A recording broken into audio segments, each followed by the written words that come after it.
Well, welcome, guys. Happy Good Friday. Is it good? Is it Happy Good Friday? I don't know if it is for those of you that are Christians.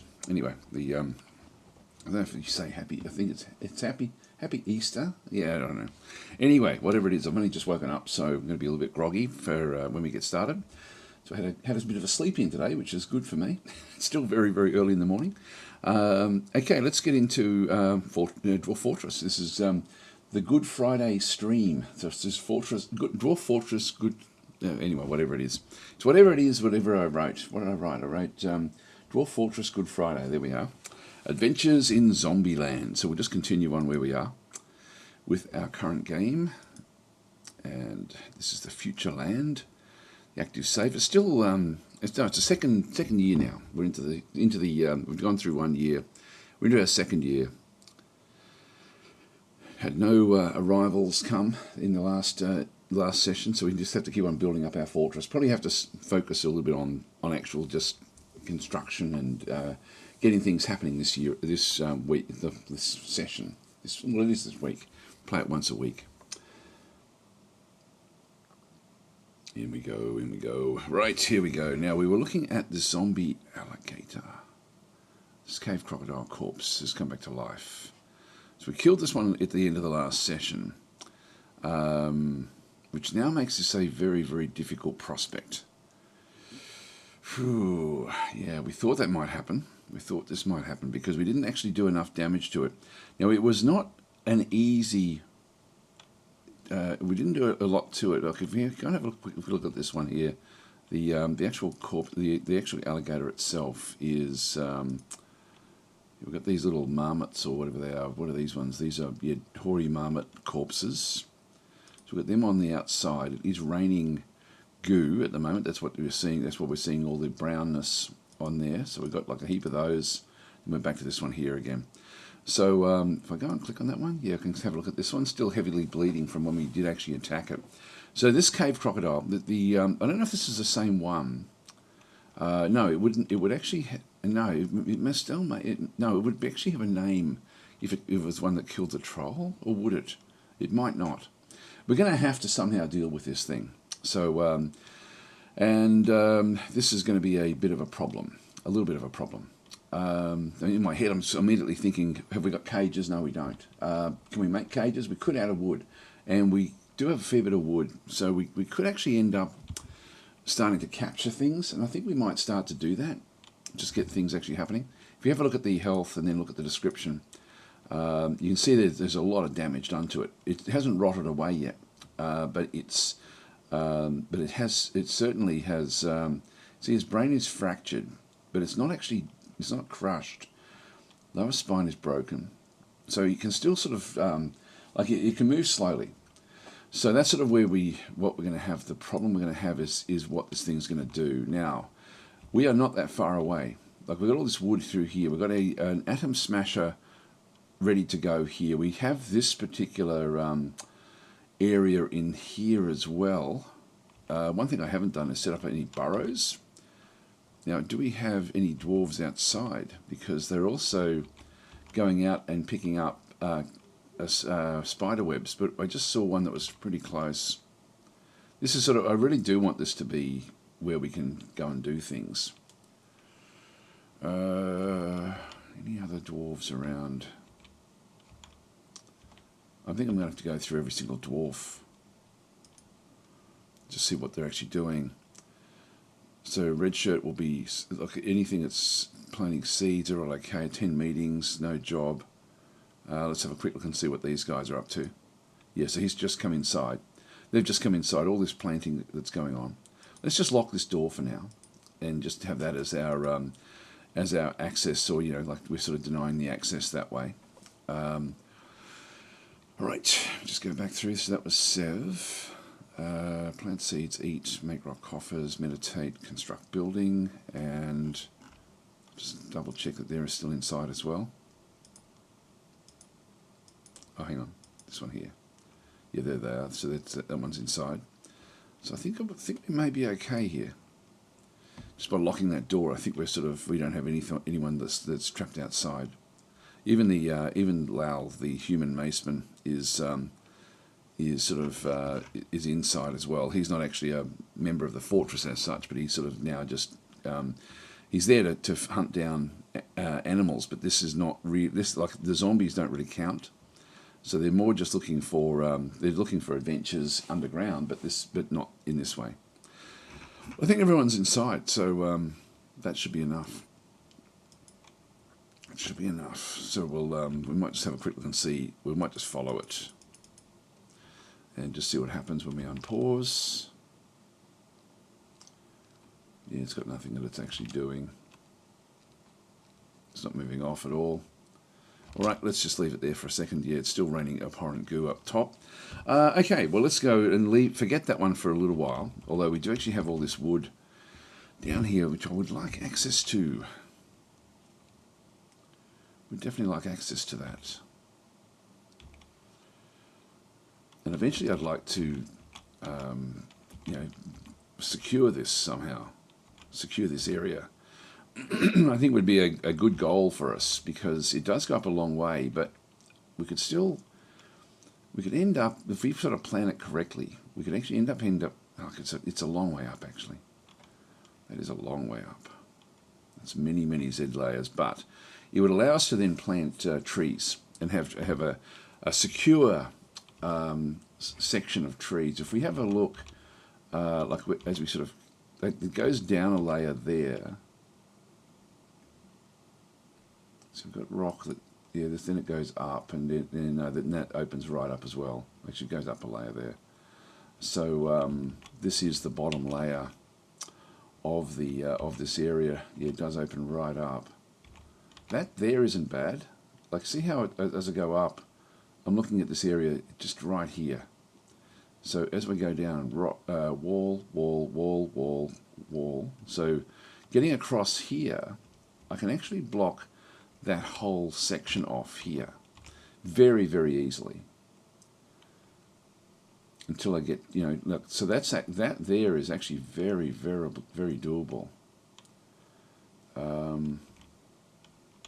Yeah, that's very good for building something. So we might even start there, I think, and look at away, and then we come across here, and we have another section as well, which as we come up, it opens up there. That's actually quite good there, that little choke point right there. That's, yeah, so this bottom section, and then we've got another one here. As we come back down, another very, very small area there. It's really only this top section that's a bit of a problem where the zombie is. Where the zombie cave crocodile is, back out here. So that quite easily secures a lot of the fortress for us. Okay. Well, we might think about that.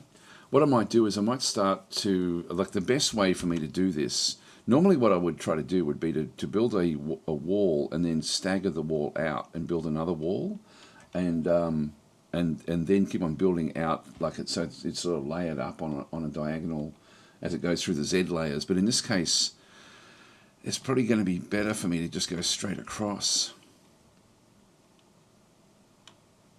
Well, the other option is to go across one way and then zigzag back the other way, and so I can still walk along the edges. That may be a good way to do that. And through here. Yeah, that's so we'd be wanting to come in this side initially, so we can sort of dig through here as well. Okay. Well, in fact, what we might even do is just assume that we've got this open and start to, I might do a zigzag up as we go through the different Z layers. So if I go and designate this for mining, and I might as well just get this one done. So I'll do a staircase there, all the way up to the top. which is pretty much, well, to there really. But if I go up to here, I can then designate to then come back around and then close this gap as well. So we might as well do this for when we do have access to it. And then what we want to do is just have a platform that opens up in here.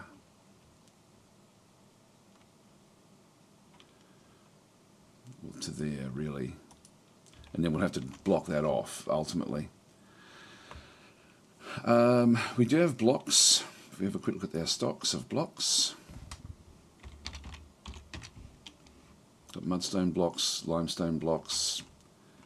Yeah, we don't have that many blocks, do we? Oh no, we've got a lot. Chert blocks we've got heaps of. Okay, well we do have blocks around the place. I think some of these might be already in use. Oh no, there they are. Okay, so we've got the blocks. Certainly got blocks around. That's not really an issue. So so we could use that. I did have another block area that I was trying to. Yeah, I've got blocks up in through here, which I was going to use for building. But I've got them somewhere else now. I forgot where I've actually now placed the stockpiles for blocks. So we've got, as we sort of come back through, down through the fortress, we need to get another bedroom layer established. Look, we've got one bedroom layer here now, but this is no longer big enough. So one thing I do want to do, actually I might even do that now. Let's go and copy this bedroom. And I've forgotten how to do this, but if we go to the DFHack, by the way, never ever run Dwarf Fortress without DFHack. Hi orangutans, how you going? Actually, I didn't check to see, am I actually up and running? Might have a quick look. Just bear with me. So if we go back to, oh, I didn't actually go to, just go back to YouTube, sorry.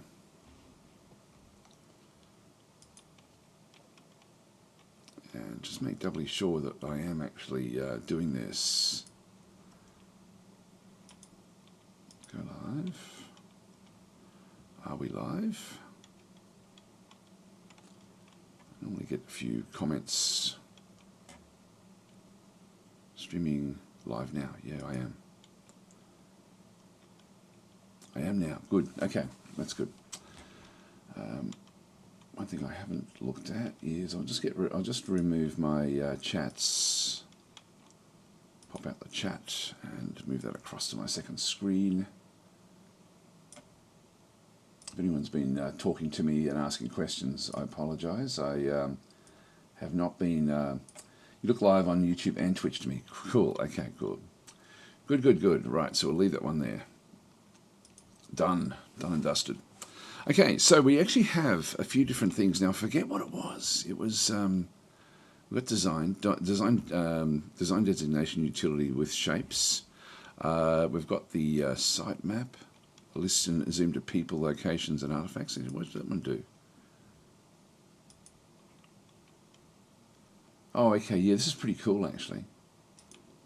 So we've got the different locations. Then there's no artifacts yet that have been built. Yeah, so this is actually this is very good. This is very good. Yeah, so we can actually sort of go through and actually see what's actually there, what's actually where. Yeah, so that's actually does allow us to very quickly go and grab different creatures. This is the savior of the fortress. We've now got Pults, which are actually in this different location as well. I'll just how do I get rid of the site map? Right click. Yeah, good. All right, so that's site map. Auto dump we've been using. That's Control H. That's quite useful. Journal, mass remove, top of keyboard cursor, quick save, quick command. Yep, control panel. It must be design, I'm guessing. Or am I getting this one confused with something else?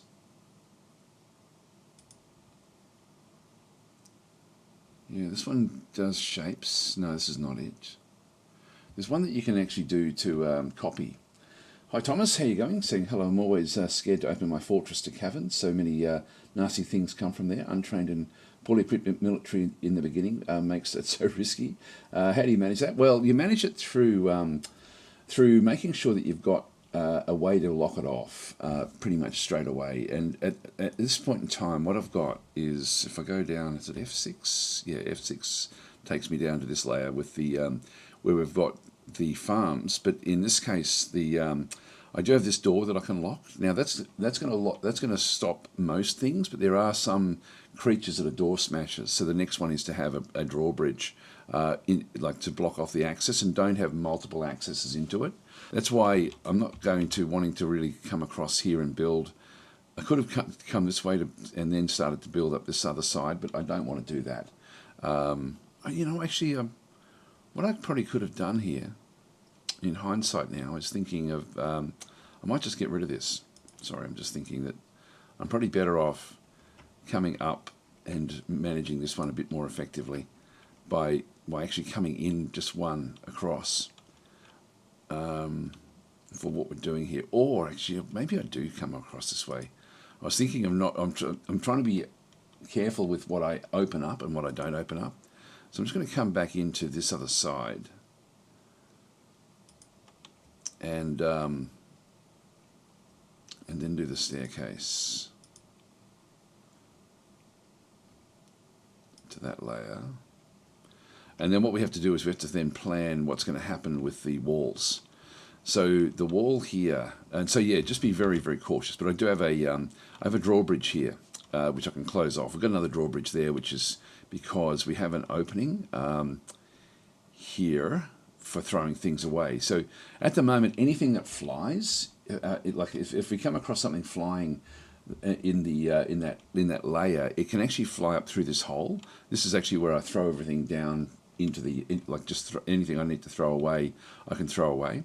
But I've got like an airlock, and an airlock is essentially another way of actually making sure that nothing can get to you in Dwarf Fortress, and nothing can break through this, is to have a stair that goes up to a hatch and then lock the hatch. So I've got two doors, essentially a hatch and a door that I can lock. This one is completely secure. The door that we see down the bottom is back over here is secure for about 95% of everything, but there are big creatures that can smash open doors, but they can't smash open drawbridges. So the drawbridge, so locking down hatchways and stuff like this is a secure way. Nothing can get through a locked hatch, except nothing can get through them. I don't even think like a sneaking kobold. I don't even know if they can get through them. I don't think that they can either. So it sort of does leave us fairly secure. Now, what we want to do through here is that you ultimately want to have an internal area that comes across this other side, and we want that on the top layer, which will be this layer through here. So we want to ultimately have the access point to come this way, I'm thinking. So if we want to be which we don't even want to be going on that layer. This layer will be full. It just doesn't really matter whichever way we go here. Just thinking. No, whichever way, the top layer here will ultimately be on this side. So we need to have access. So I will plan this out. Now what I'm going to do is I'm just going to open up my the other bits and pieces, as you can sort of see down through this other side. I'm just going to change to blueprint only mode, and that way I'm not going to actually dig this. So I'm just going to have it ready. So I'm going to have one point there. Next layer down will be there. Next layer down will be there.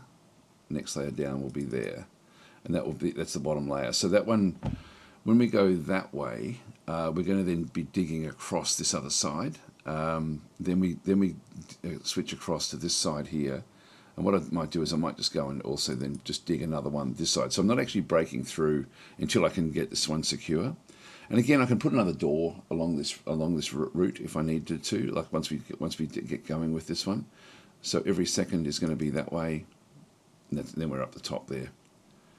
You know, it's actually, you know, I'll still do it this way, because what we ultimately want to have is the top layer. I can then dig through this other side once we've actually got this all secure. This will be the where the walkways end up going, so the layer underneath. So essentially that's going to be open this one up, which I don't really need to, which I'll think about at the time, and then put a block, starting with a block wall there. But block walls can be climbed. They can't be climbed if there's a lip. So this actually works out fairly well by having the first lip through here. Now there's no access to that, so I won't start building that one just yet. What you can do, even just for mapping it out, is to just do like a channel or something like that, and just tell it that you're going to ultimately be digging something there. I'll often plan out my fortress this way for where I want to have walls. I'm going to put like a wall down through that side at some point. I might as well do it back over here as well, because we've got the other. Where's the other narrow point that we had? Let's come up and have another look.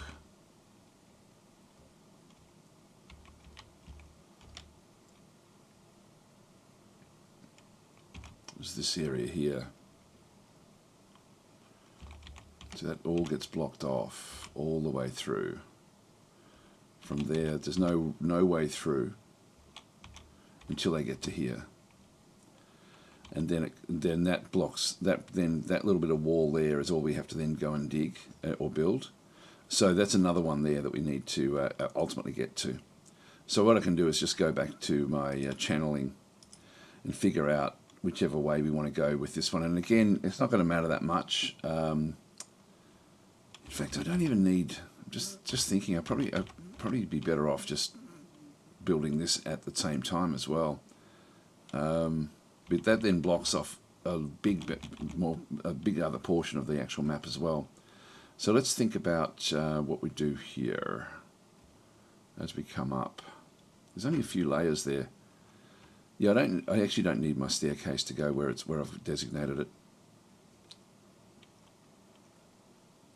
So I can just build another staircase in here. And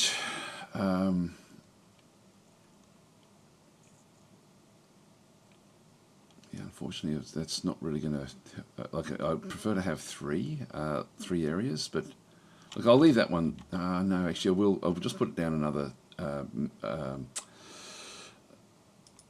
one there, just so I know that that's where I'm sort of thinking of building something. What I might do here is just go and change this one. Actually, not that one. I'll just go back down to the staircase and build the staircase, but only up to that top. Not that layer there, but that's that. Oh, damn! I've done this with this one. Bear with me, guys. Sorry. All right, staircase, and no longer blueprint mode.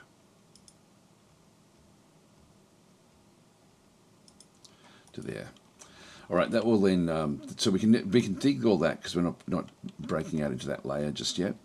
We've got a door there as well, which I can lock that one off. But unfortunately, this one does open up into where we've got all of our farm animals on the next cavern layer below. All right, okay, so we can leave that one there. The zombie. The reason I'm not going after and trying to kill this thing immediately is because zombies are 3 times more powerful than their living counterparts, and so this cave crocodile is now 3 times bigger or 3 times more dangerous than what it was when it was living. So even though we just killed it at the end of the last session, it's still dangerous, and it was even dangerous then, but we managed to sort of handle that one fairly well. I feel confident we'd be able to do it, but it's going to be a bit tricky.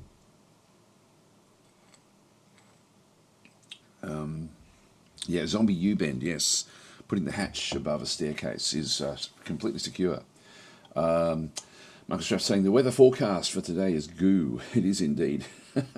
Thomas is saying my last fortress ended quite fast when giant spiders gnawed its way through the door and then webbed every single jurist and bit off their heads. Isn't it an incredible game? Like, there's just so many things. Yeah, the doors are not 100%. So doors, like, if you have to do it like sort of and bodge it, come in, do a stair, and then do the what I showed you up through here.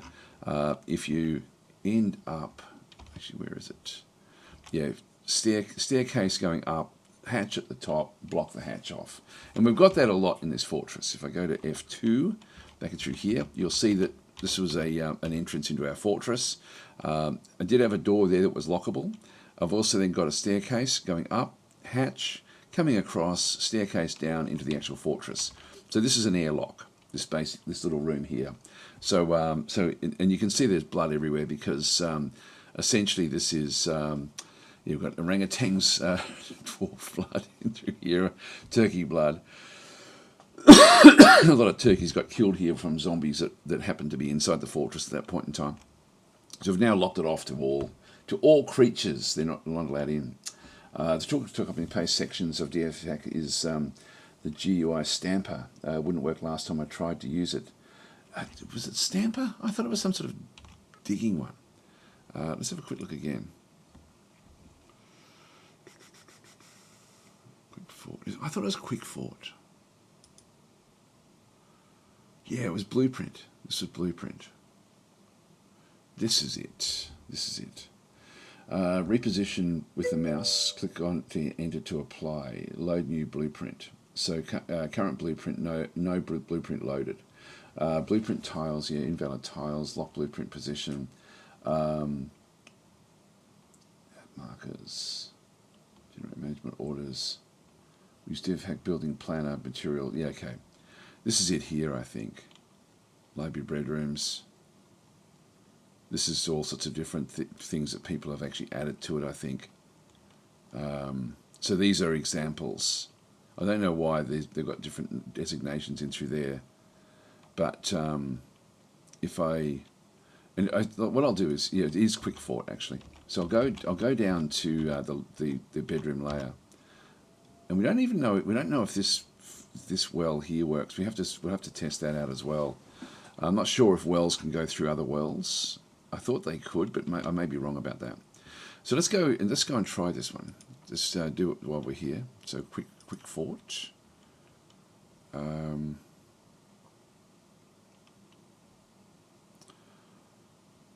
Filters. So L. Nope, that's not it. Quick Fortress. If I go to Blueprint, I need to use a current blueprint loaded. Load new blueprint. I can't do that one. Yeah, I've forgotten how to use this. Blueprint to make a new blueprint. Quickfort to load it. Oh, so I've got to go to actually Blueprint. So it's Blueprint then Quickfort. So can I do Blueprint load? That's the loading there. So I've got to go to Blueprint mode. Load selected Blueprint. Can I do it from here? When I did it, I was really impressed with it. There's no blueprint in there, is there? So Orangutan saying, I should just get my sound up a little bit. DFHack load was that in the Quickfort area? There's no blueprint in there on its own. So load the blueprint tool.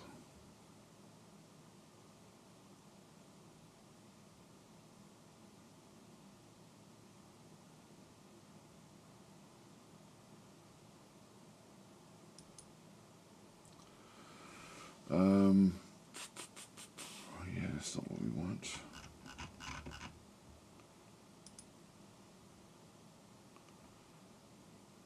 Let's do it there.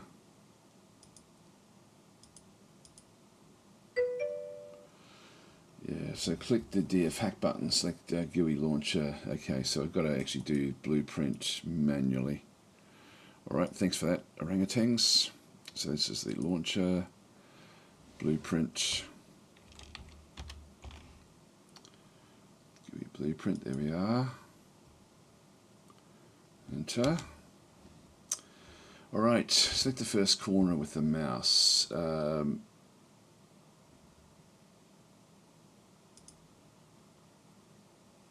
And that one up to there.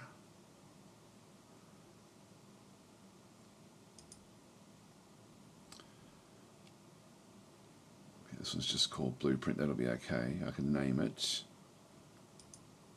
Oh, I can't do it anymore. Alright, so with that one done, I guess I just press enter. Alright, now if I go back to where was it?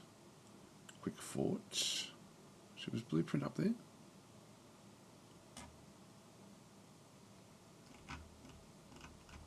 Not getting more. Okay, so I've got Quickfort. Is it this one?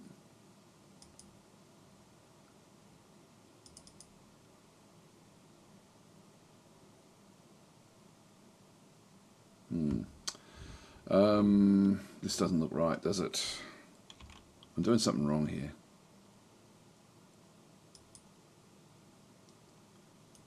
God, what have I done? I've got no idea. It's faster for me to just do it, isn't it? But I do want to learn it. Okay, so why is that not working? Why did that not work? The first blueprint was to dig, and the second. Oh, okay, right. Okay, cool. Okay, so it does too. Thank you for that. Quickfort. So the first one, dig and build. Right. Yep, that makes perfect sense. Double click, and there we are. Look at that. Great. And can we reverse this? I wonder. I wonder if there's a way to mirror it. Probably not, I'm guessing. Yes, transform at T. Okay, so we've got transform on, and then I use the brackets, do I? Ah, there we are. Cool, this is great. Thank you, orangutans. So Spotted Tango saying, hi Daz, deeply enjoy your series playlists. Okay, that's cool. Thanks for that. It's nice to know because I actually don't know what's what's good for people and what's not. I know that the algorithm always punishes me in YouTube, which is a problem. And so it's nice to know what actually people are looking for in terms of what the content that I pop out. Anyway, let's go and let them do that one. Thank you for that, orangutans. I'm glad I persisted. I'll have to get used to doing that. That's something that I need to keep on doing. So it doesn't remember the smoothing, so we'll actually do the smoothing as well as we sort of get into it. Orangutan saying when making a blueprint, first thing to do is give it a name. Yeah, yep, that's okay. Look, it's the more I do it, the better I'm going to get at it. So I don't mind having to learn this all the time, like doing a different one like each time, just so I get the habit of actually doing it correctly. Become a planter, stuck sard, rock bookcase has been completed. Now I'm in this mode. I'm just going to go and pull that one back. Whoops, and we've still got the 5 hostiles, and away we go. So they're now digging all this out. What we want to then do is go back into the smoothing layer and smooth this area out before we put the furniture in.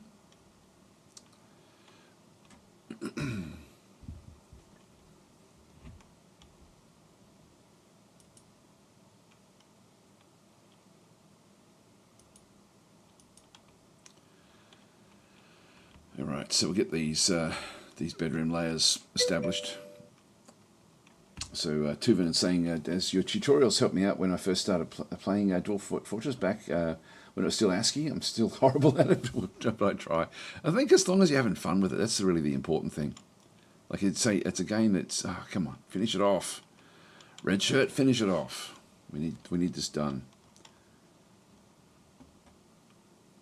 Tables completed, that's good. So we no longer have logs. And we no longer have access out.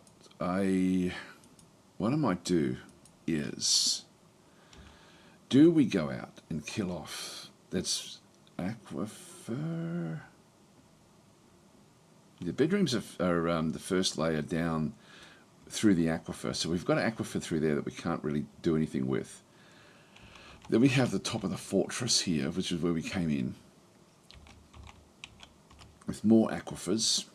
We're okay to build on this little layer where we've got the clothing. This has now been cleaned up fairly well. Now this is going to be the hospital layer, which we haven't actually designated yet. We've got our main hall in here, which is good, and this is going to be where anyone that dies ends up being sort of allocated to a coffin.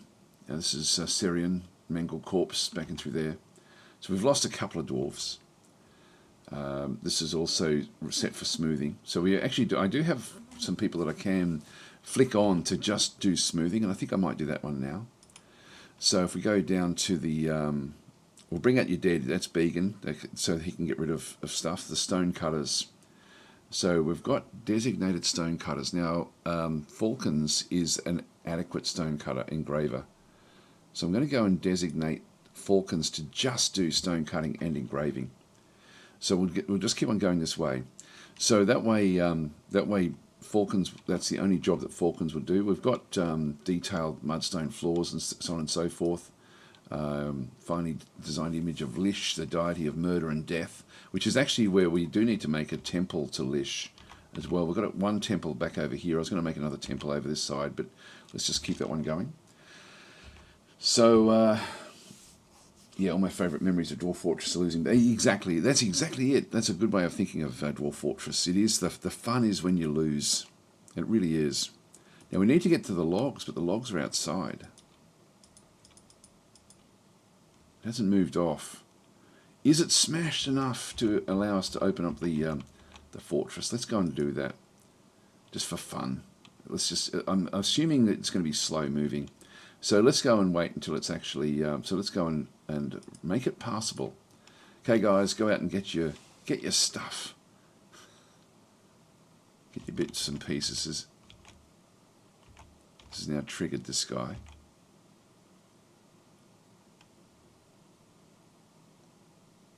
Running away. You know, it's very, very slow moving. So we now have Began outside. Began and Biome are now moving out towards where the dreaded zombie is coming. A few things we could do here.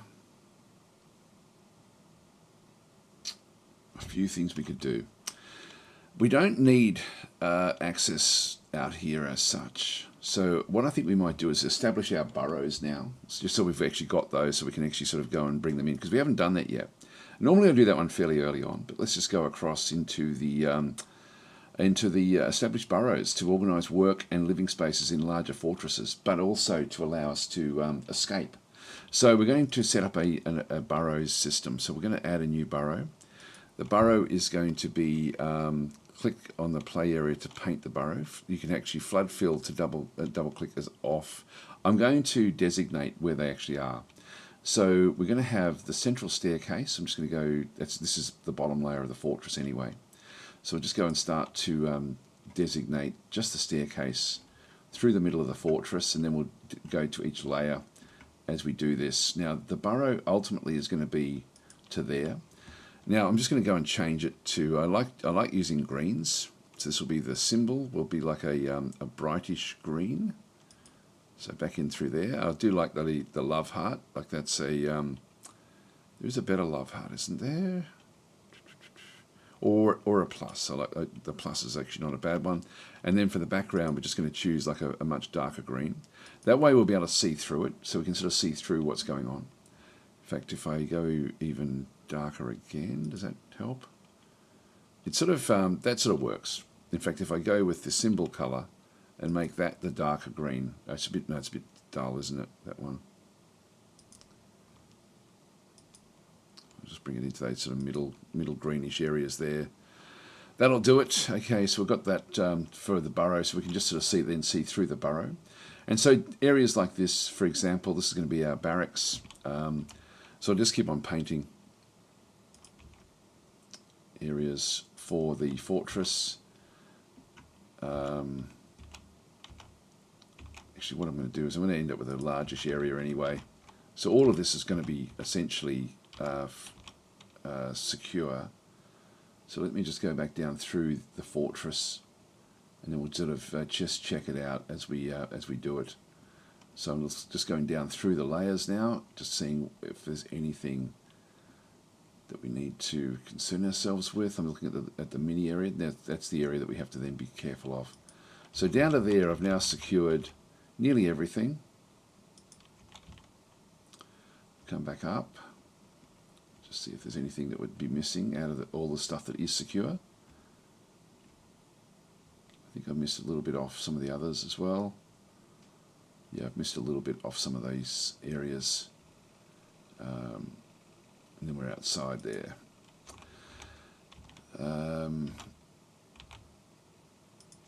See, I will be building in these zones, so I'll just establish a little bit there. So we're going back down into this area, which is fine. This one is not fine. It's going to be more of a hospital layer, so I'll just go and establish a bit more there. So I can flood fill, where I just go to a layer and it just will then sort of go through the whole lot. Yeah, like this area through here. This is my corpse area, but everything else is now covered inside the zone. This one is not covered. This one needs to be. As well, this was our entrance. Now I don't want this to be part of the burrow, but I think I do want this to be part of the burrow. So we end up with that being part of the burrow, but not this area over here. So just anything that's insecure. So actually we do need to go even deeper as well. This all goes through the aquifer. Then we've got this area with the zones to make that one secure as well. Probably make that one nice and square. Okay, we keep on going back down deeper. Oh yeah, this area needs to be done as well. Actually, that probably there is what we do need to have as a burrow, but not this area, because this one does then look out. So I'm going to how do we change it here? So I don't really want this designated as a safe area. I don't want them running in from there into here, and if I'm trying to lock everything down. So I need to make sure that everything is nice and secure. This is important as well, so we'll just go back into painting mode again.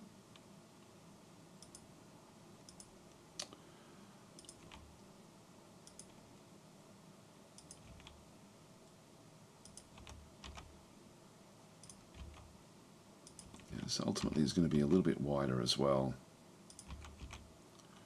But we will be digging out areas on this layer. That one is okay at this stage. Again, we're not digging out any further than that one. Alright, so we keep on going down deeper. So this is actually just another security type thing.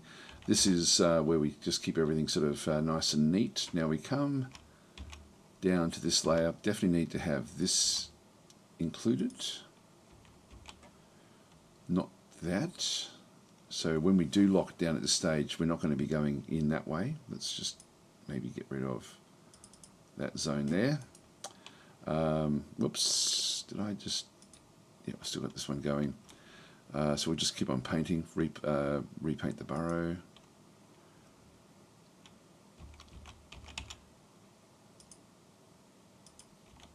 Oops, what's going on there? And then we need to go down to this side. I will actually allow this as well to here, and then I will actually allow this to be built to there. And then this staircase here is important, because this goes down into our where our animals are, and then we have to paint the area with the animals. Oh, damn it, I just right clicked. I keep on doing that. I'll leave my middle mouse, the middle button ready to go. Is that working? Yeah, it is. So I'll just go back up the top of this staircase.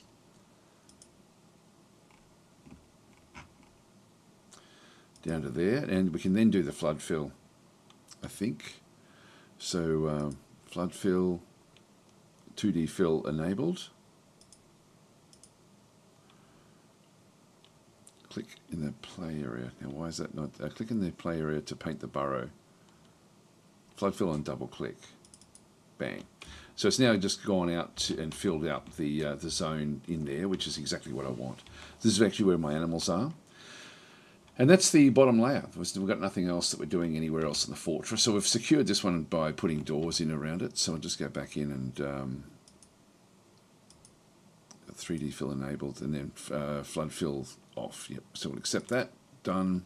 And this burrow is going to be called Safe Zone. And so this is a zone that is designated as safe for our dwarves to operate in.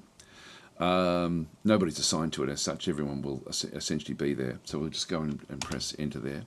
And so that is now a zone that we now have available through the burrow system. And so with the problem we have with that, with the zombie cave crocodile, if we go up to that layer, so it's now coming through close, and it's trying to now attack the fortress. So it's been triggered by the fortress. So now it's time to turn on. We do that through the with DFHack. It's the easiest way to do it is just to go to the squad sidebar and click to configure the civilian alert. We haven't configured it yet, so we go and click on this one through here.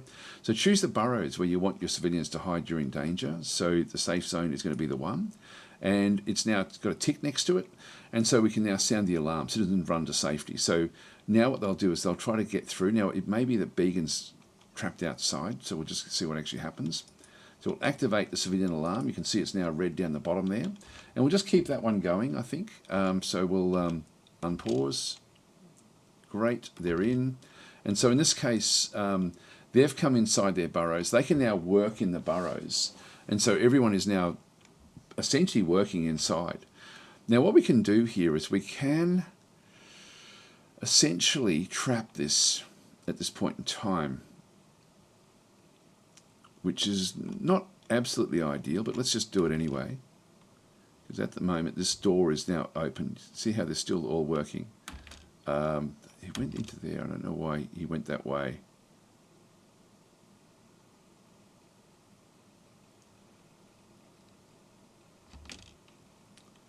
Was it wandering off to? We can hear Red Shirt digging in the cavern walls. Right, so we're now going to lock this door, and we can now just go up to the. Now I think it's an F3.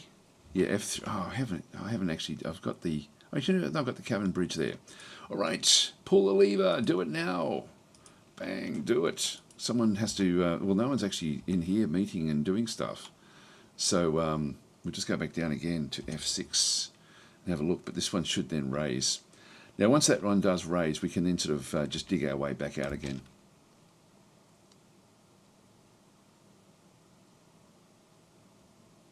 There we go. So we caught ourselves, and look, this one is now here for when we can start to do other things. So let's go and create a second way through here. So we'll just go and dig out. God, I'm tempted to actually just dig out down here somewhere, but it's not really the best way to do it. If we just use a door, that's going to be a problem. What we could do is actually do another one of these airlocks. I don't want it to get too busy. Ultimately what we can do is let's just dig across to here and then we'll figure out what to do. So we'll just go and dig across this way. Now we didn't actually, and I'm going to turn the clear the civilian alert. The danger is over. It has been trapped. That's going to allow my dwarves to get out and do things. But we now need to block this off. I'm just going to do it with a door. Again, not the best way to do it, but it'll do for now. Oh, I need a door. Okay, we don't have access to a door, so in that case what we'll do is we will go and do the same thing, but we'll now turn on the planning mode. Show the planner. So doors are and I might just make that a top priority when we do get a door. Now they're bringing this one up for milking.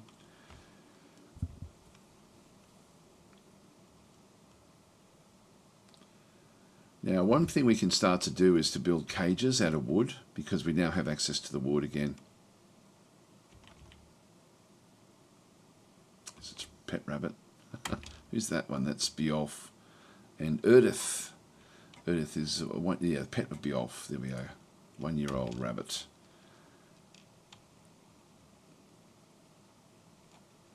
I've got 5 unhappy dwarves, which is a problem. So this cow is now making its way back into the fortress.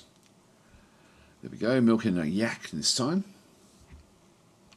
Let's have a quick look and see. We've got Gisbu, the human maceman, is visiting. I'm just going to keep everything locked, or just leave it the way it is.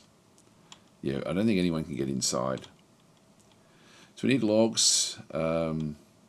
Well, now they can get outside. They should be able to get all of that stuff. So we'll just go that way. Dresses, yeah. So they're building what they can.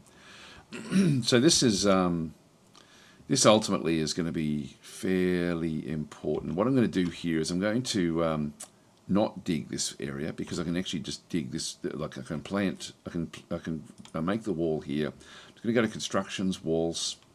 And I'm not going to do the planner in this case. I'm just going to go across and dig those. And we're going to dig these with... I've got heaps of chert blocks. I'm just going to go and make them all out of chert blocks. And I'm going to do the same thing over where we started to look at the other zone. Where was it? Might be even further down. No, it is on this layer. It's got to be on this layer somewhere. Did I drop it?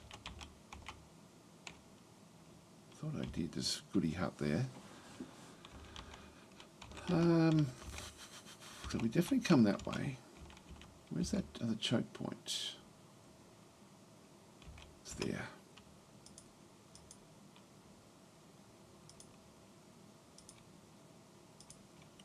I'll just keep on building afterwards, even though we're not going to do it here. Oh, that didn't do it. Hang on.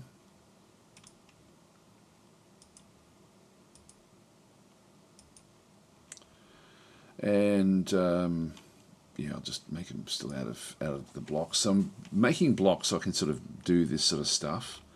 So we'll end up with all of those. They end up, now this one here is, there's just a 2-layer area there. So we need to start to sort of just build the areas. So this bottom layer here, that then goes off into another big area of the fortress. Again, chert blocks. So blocks are fast for them to move rather than stone. Like that's why you make blocks when you're going to be building stuff, because they can carry them very, very quickly. I'll come back to the chat in just a minute. That then continues on up, and again, this is another nice big open area there. That goes all the way up to here. So we've got this now covered all the way across.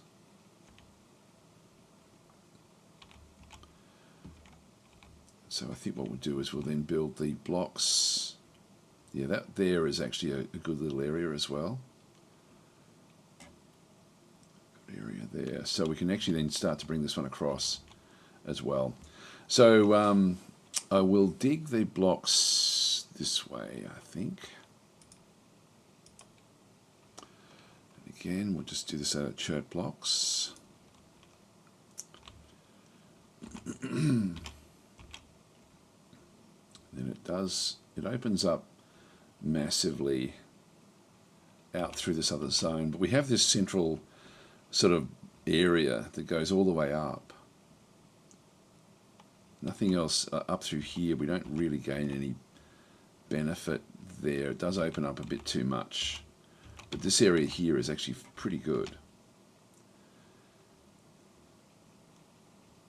So if we start where this is and dig across to there, chert blocks there. Yeah, that'll be okay. Unfortunately, we've got a bit of an area there which I'm going to have to sort of designate with another staircase. And then this one here looks like it's secured the whole time. And, so let's go and make use of this one as well.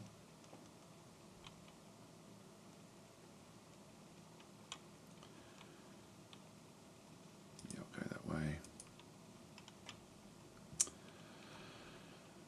It's going to take a long time to secure all of this, but if we at least get the bottom started, and then I can have the this area coming through this other side as well, and just chert blocks there as well.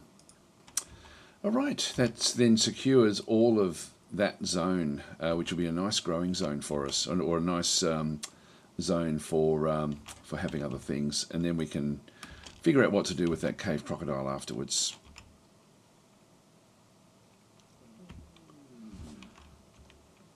Now, I can sort of designate dwarves to do aspects of of doing this sort of building, but in this case, that's all we really need to do, I think. There we go. It's now locking things off. It'll take them a little while, but they can move very quickly with the blocks. That's good. One thing we've got to be careful of is I'm just going to go and suspend that construction there just to make sure we can get it. Here we go. We're now in early summer, so we're going to have the next trade caravan coming fairly soon, actually. Hi, Grim Harbinger. How are you going? Actually, I will just go through the comments now because I've missed a fair few of them. Well, let's just wait for this to save, and then I'll... Actually, I think it'll stay paused, so I think we're okay to go through the comments. So Tuvan is then saying the Goblin Siegers and Forgotten Beasts would disagree with that statement. They always make the mistake of forgetting to limit population until I'm ready for more. I look, for me, it's just the more the merrier, because it's so hard for us to get population in these dangerous locations. Like they've already sort of now starting to not get the citizens coming. So we definitely want more citizens. Rangatang saying all my favourite memories, yeah, losing badly, I mean, having fun, yeah. Falcons saying thank God, and then Falcons are saying won't save you when the turkeys revolt. Take my chances, there we are. So good luck, military, I'm sure you'll be fine. Well, I'm thinking we may go after that zombie, but I'm not sure. And Grim Harbinger saying, how's the fortress? It's going very, very well. We'll get back to it in just a minute. So, and back on YouTube, I am Knight Solitaire saying, hi Daz, happy Friday. Yeah, well, happy Good Friday to everyone as well. It's actually, my Good Friday was yesterday, which was, I was, like I do lifesaving, surf lifesaving, and yeah, it was a sort of fairly hairy day, and we get a lot of tourists during Easter. So it was sort of one of those days where you've got to be on your toes. And like the patrol that I'm on, we end up we have a thing where we end up with, like, we cook breakfast like every time we have a morning patrol, which was, we did it like yesterday morning, we end up cooking breakfast for ourselves, and so I was designated to do the cooking, but no one brought any utensils, so I had to make tongs and spatulas and things out of tin foil, which was interesting, cooking eggs with tin foil spatulas. But no, it was good. It ended up being quite a nice breakfast. I had to sort of try to plan everything with the eggs quite thoroughly, which was difficult. I'm usually a really bad cook, but I'm actually pretty good on a barbecue, cooking bacon and eggs. Anyway, that's another side of me. Okay, so Thomas is saying, still remember your playthrough where you reclaimed a fortress destroyed by a Hydra, where evil elven Princess Rofford, oh yeah, Rufa, tough spelt or something like that. Yeah, took over the majority of the world. That's right. We were going to try to kill her off, but then we couldn't get a in adventure mode. We were going to try to designate one super dwarf to go and with a mission to kill her off. But I couldn't actually get so I had to abandon that series because we didn't have a big enough fortress to spawn the killer, our assassin at that location. I remember that. That was years ago. Wow. Okay, so Thomas saying I borrowed the seed, created an elite squad which was raiding the Elven Kingdom after years and years. She came to the siege. Oh boy, how satisfying it was to see. Oh wow, that's cool. So you managed to do it. I didn't manage to do it. So Team Dan's saying, will you be making any more Fading Suns videos? Yes, I do plan on doing that. I actually plan on doing that over this weekend when I get a chance. What I'm trying to do with these series is actually not do them back to back. I think that's actually one of the things that hurts my channel. I think that hurts it in YouTube. So when I do like Fortress Friday, I think is fine because there's a week between Dwarf Fortress videos. But if I do like a 3-hour stream, then another 3-hour stream the next day, then another one, that's 9 hours in 3 days, which is too much for people to just look at. Whereas I think once a week, 3 hours, if that's what they're looking for, I think works out better. So similarly with what we did, I do plan on playing more of that particular game. Like that's something that I do want to play.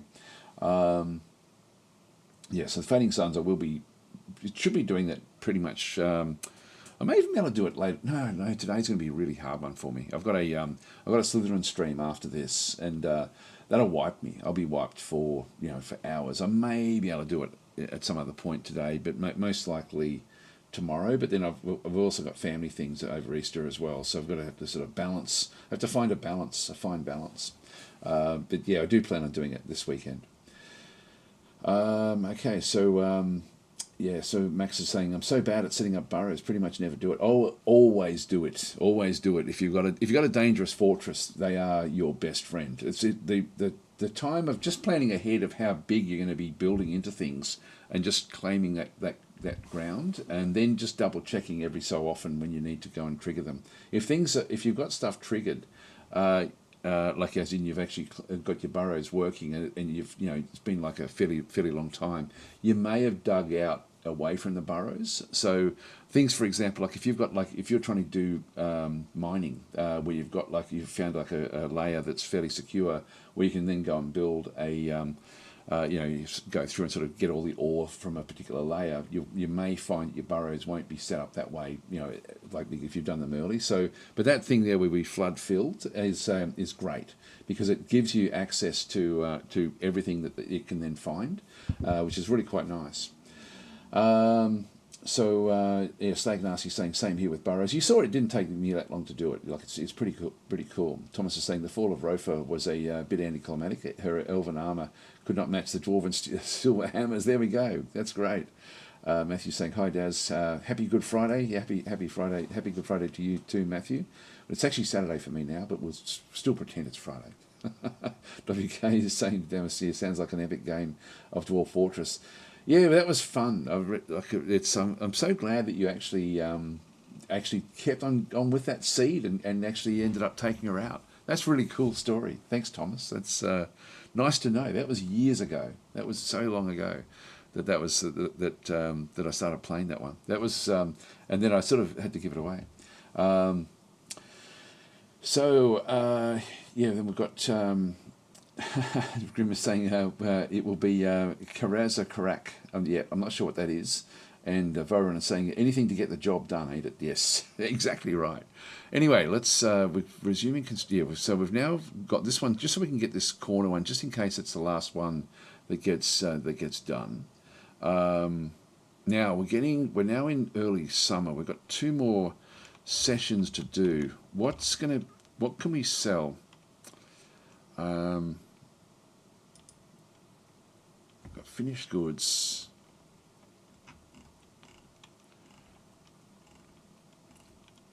What can we sell? Got earrings, footwear. We don't want to be selling those things.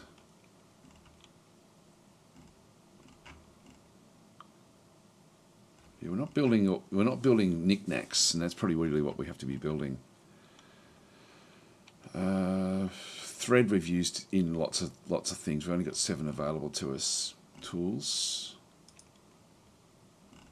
Yeah, they're just different nest boxes, jugs, so on and so forth.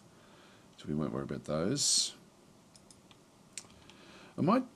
One thing that you can sell is trap components.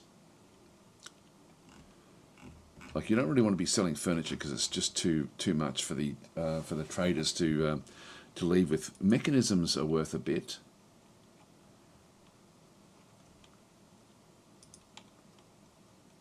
These are worth 60, but their weight is 50. Whereas if what I might do is I might actually go and make something back in our workshop layer. Which is that F5? Yeah, it is F5. So we've got a craft Dwarf workshop down through here. Yeah, we're making pots and mugs.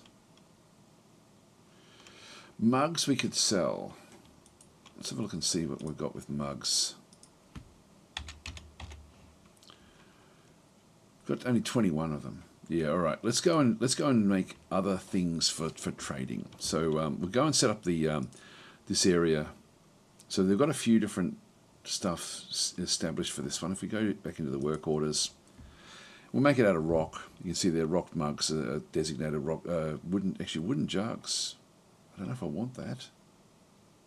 I think I'm going to ditch that one.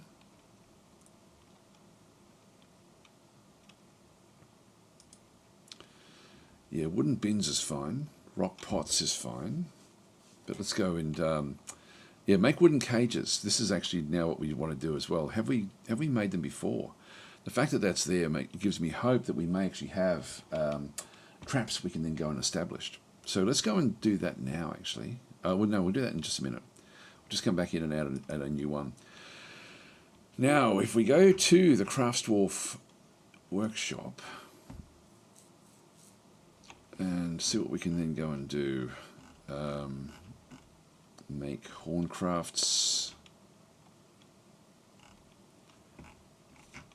You don't really have horns as such.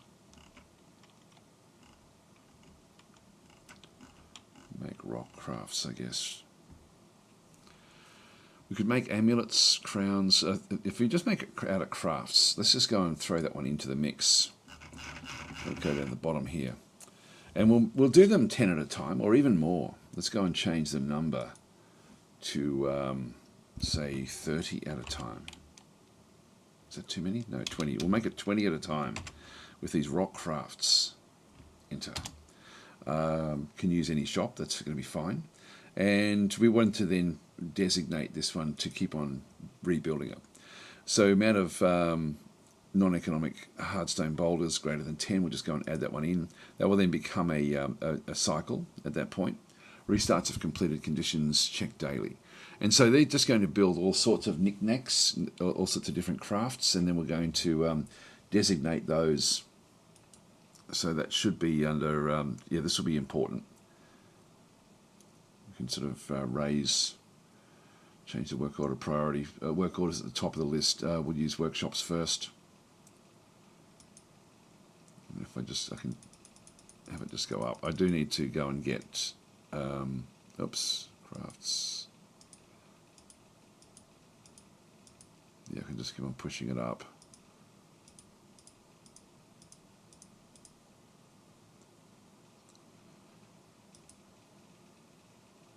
Not that it matters that much. All right, so eventually they'll get to it. And again, we need more population here. It's now summer. And that's all now done. We've sort of now got access to wood again. What I might do is I might actually, this is actually an area that I did want to establish with the forest stockpile. So I'm just going to go and place a wooden stockpile in here. I'll just pop it in here for now.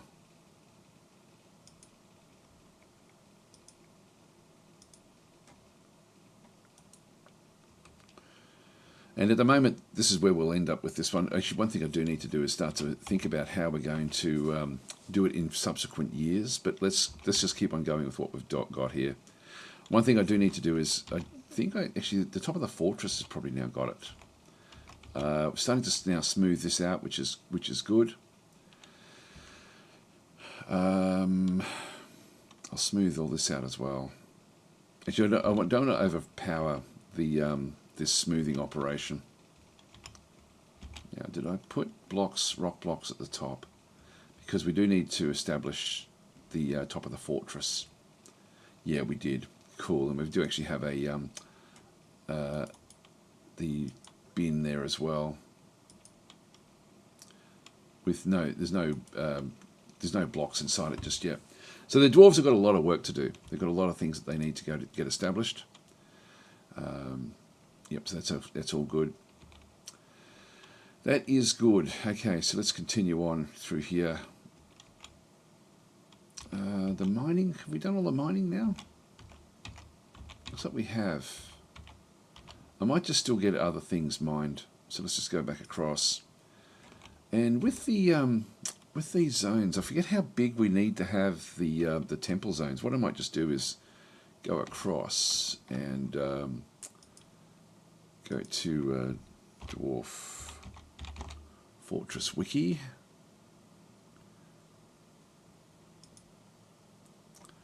And just look up temple. It's such a good resource.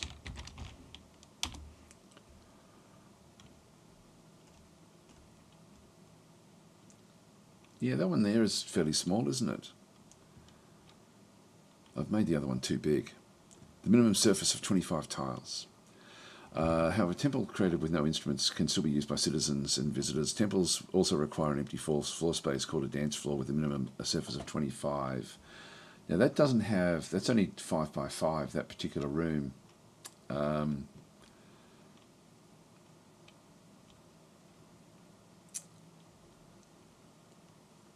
So actually, if I make it a 6 by 6 or even a 7 by 7, that's a 7 by 7's enough. Yeah, let's go and do that as well. Yeah, let's go and do this. You can sort of see gold statues and all sorts of things that have been sort of placed in that particular temple. So that's, we're going to go back across. We'll make 7 by 7's.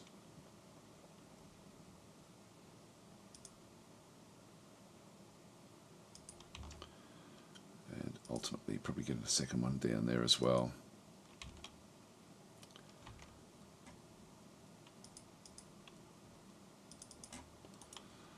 Alright, that will give Red Shirt something to do.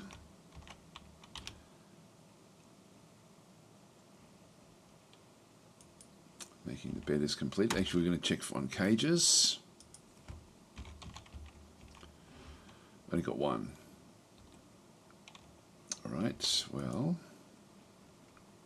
let's go back down to F6. And what we'll do is we'll start to plan capturing this particular beast in here. So we'll go to cage traps. So just go into the construction through here, traps, and we'll just do cage traps in around this other zone. Oh, hang on. And I'm just going to go to planner.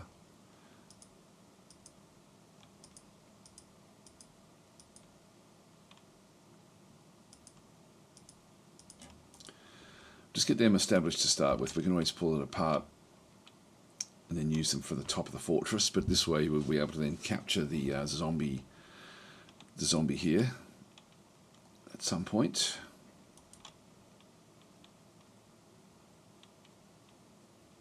When things are established. Only 2 hostiles on the map. That's fine, that's good. Yeah, so the dwarves have got a lot of work to do.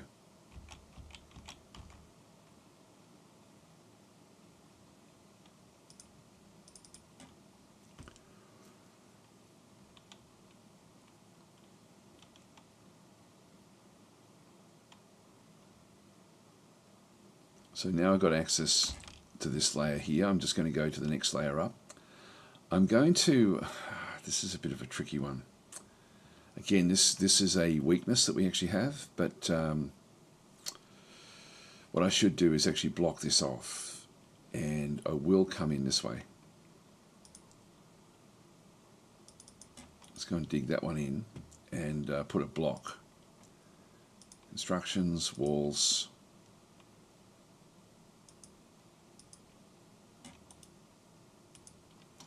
They're just going to dig it, but I'll make this into a high priority.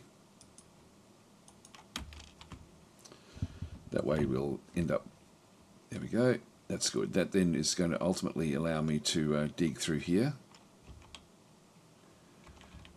And how are we going in this other location? We've got that one there. That one's going to be fine. Where was the other one?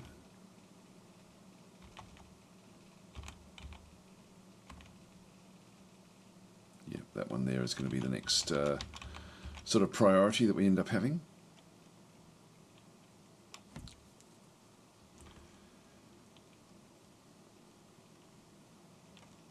In fact, what I'll do is this as well. Just dig through this other zone.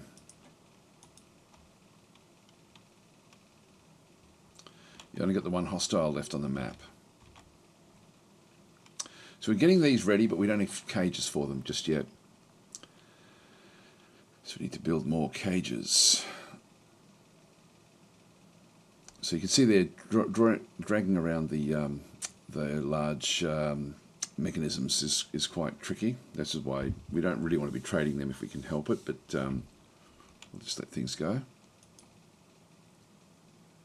Okay, we're making masterpiece mugs, which we can trade.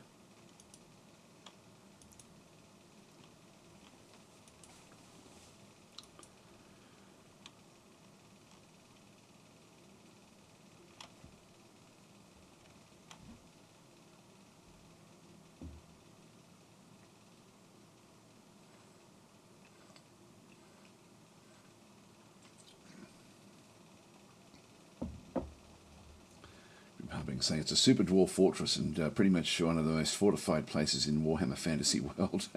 Makes your current fortress look like it's nothing, but the open plans with the open door. Well, I've got to be careful of these things. Like this is now blocked off, so this is actually now working. From here, I can now go and place my next layer up. So I'm going to do that now. And so as I do these, I really need to keep on top of where I open up weaknesses. I'm going to hide the planner just so I can actually go back and get exactly what I want. So I'm going to make these out of chert blocks. So with these, I now have a walkway through here, which ultimately will be an internal walkway. And so so we need to now have this one, which will then, I can walk along this wall to then build this wall, which would be good. And how are we going with the other one? That one still hasn't been designated. So I'm going to have to then ultimately come back across and build a staircase that then works for this one as well. Yeah, so this will be a little bit more tricky. Actually, I can build the staircase here, or even here. So that then goes down. Yeah, and that's going to be fine where that is.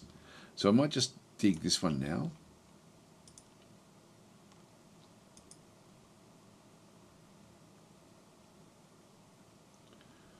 To there, so we might as well get that one established, and we're going to have to chop down these trees as well, because that's not going to work with them over. Oh, we've got 5 thieving or mischievous creatures.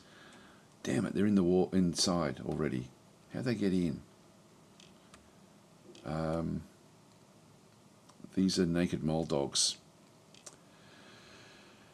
Okay, now these are going to be another problem for us. We're now going to have another issue with these coming back as zombies. So we need to kill these. We'll just go and just get rid of all this stuff first. So where are they? Let's have a quick look and see. Now 4 of them are outside in this area. So they've come through this open door that we've actually now left in our fortress. So the weaknesses we have in the fortress are now being exploited by these naked mole dogs or whatever they are.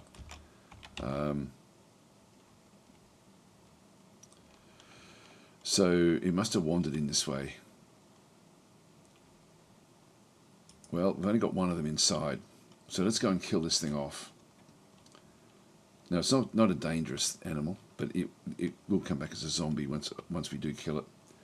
So we'll go and get these guys to kill this thing. Kill that one there. We'll just go and try to find it wherever it is. Where did it get to?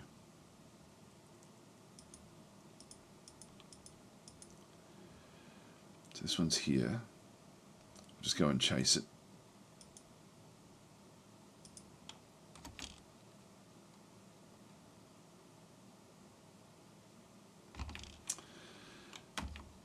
Get rid of it. Okay, well, let's forget about that one now. Forget that. No special orders. Come back in. So we chase it outside. That was Sev, the Hammer Dwarf. Certainly chased it away. So that's now moved off. Good. At least we don't have to deal with the corpse coming back in. Is that Sev coming back home again? Yeah. So that's fine. We'll just leave that one where that is.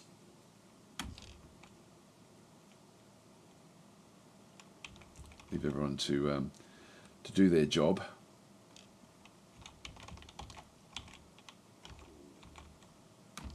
Oh, no migrants. Please, come on, we need more.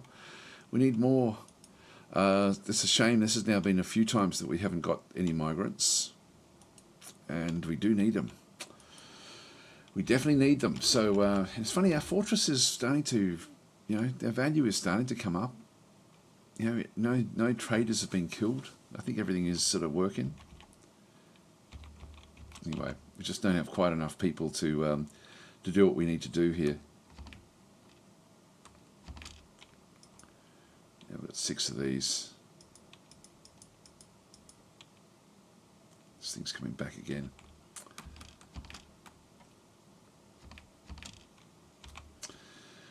All right, let's let it in because it's going to keep on coming in to try to steal stuff. No, it keeps on running away.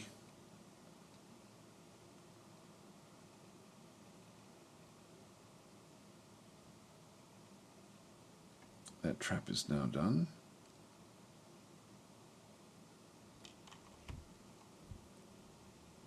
Just watch because that mole dog is trying to get in all the time.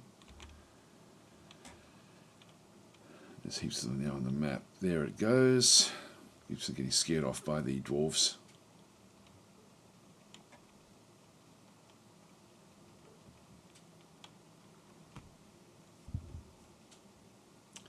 Yeah, maybe need to export more. We'll definitely will if once we get going.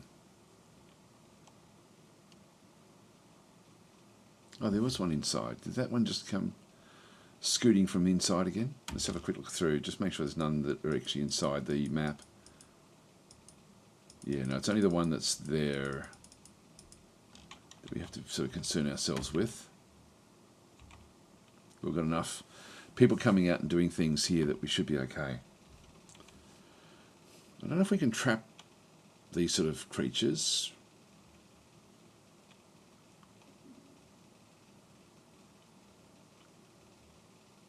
There we go, we got it. We got it. Okay, that one's done. Now we need to have an animal area. So where should we pop that? We might even dig an area. Yeah, don't know where we should pop the like the caged animals. Keep them sort of somewhere secure, just so we've got like an area that we can then go and do. Now, ultimately, it's going to be the top of the fortress. It's going to be where we end up doing a lot of the stuff. So I might bring any animals up into the top area through here. So we got one of them, which is good. God, do we keep on coming back up? This is really the top of the fortress at this point in time. We haven't gone any further beyond this. Or do we go back down and make it in one of these sorts of zones? Ultimately, it's going to be a fairly big area, I would assume. Yeah, maybe these are not really. We can't really do much in these zones at all. So I think I'll actually make use of this. So let's go and dig. Like our area through here. I should actually clean up this as well while I'm here because I've got nothing else that I need to really be doing. So let's just go and create like a largish stockpile area.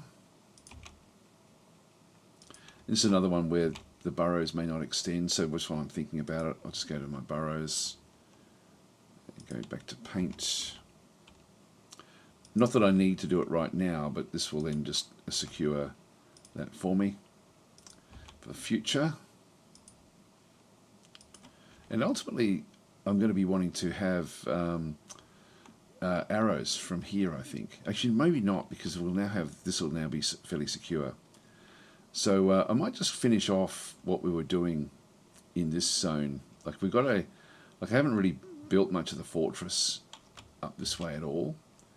So I might as well do it because we're now fairly secure. So I'm just going to go into the designations, and I'll just go and hide the squads and just change it from blueprint to standard.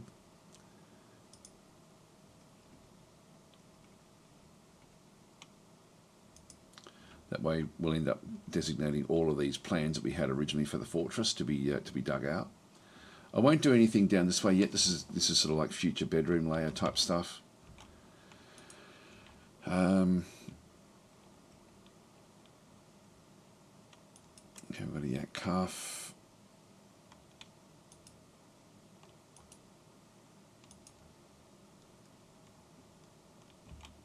Now that naked mole dog should be dragged off ultimately to the top of the fortress, where at the moment that's where the animals will be stored.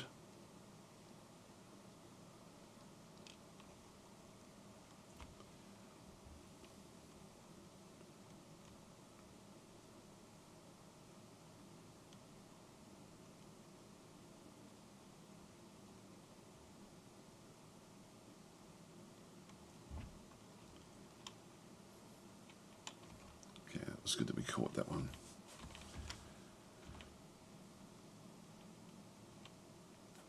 Here we go. Get away, get away. Here they all come. They're going to be painful. They're going to be pains in the bum. Just got to hope that we've got enough people walking through here to keep them at bay. Nope, there goes one. Here comes another one. I'm just going to lock this door for now. But we're now going to have one citizen is outside, trapped. We don't have any other cages, unfortunately. I'm going to have to open it up. What we might do is I might just go and get my military again. Get the squad, get them back down to station here to start with.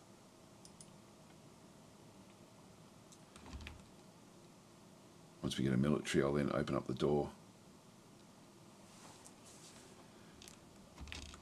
We've got there, become spear dwarves. Oh, cave crocodile and a rotten corpse, a giant olm corpse.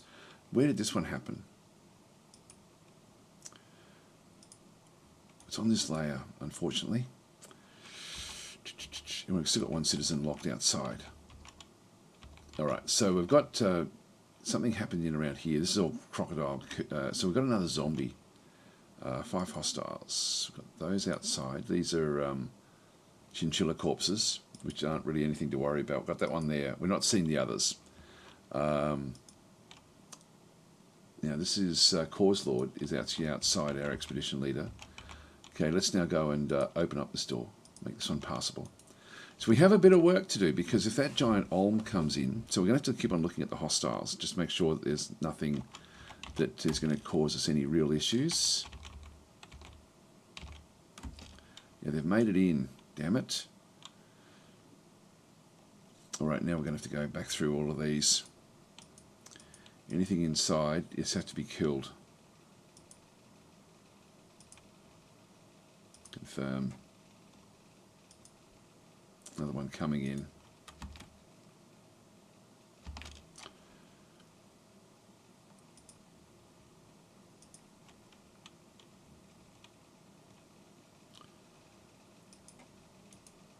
There we go.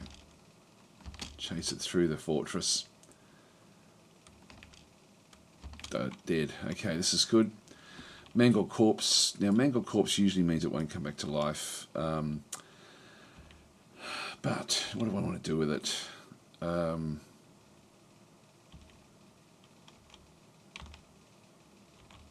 Yeah, I can throw it away, but I think I'll see what happens.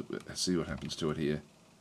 Will we butcher it? Because we now have the area to be able to butcher it in through this other side. So we'll get rid of that one.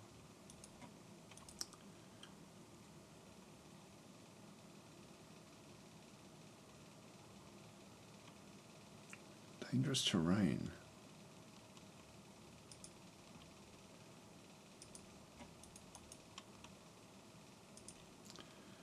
Resume that one. Okay. Another one inside. Okay, guys, you got this one as well now.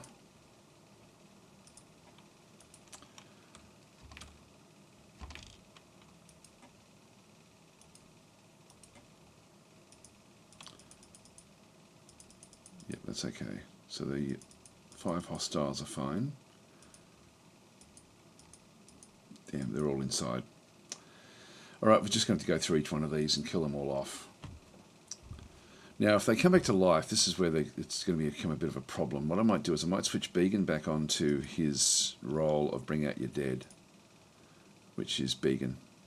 Make that all that he's going to now do just while we... actually, no, I'll leave it off for now. What we'll do, though, is we'll start to... because I want to start to... I'm going to Atom Smash it from here. And did we close off the top? No, we left that one open. And I'll just go back up the top from wherever we had the other one that was still alive. Where the hell was it? There. I'm just going to go into this one and just designate that one for dumping. That way it'll be thrown away by Began eventually.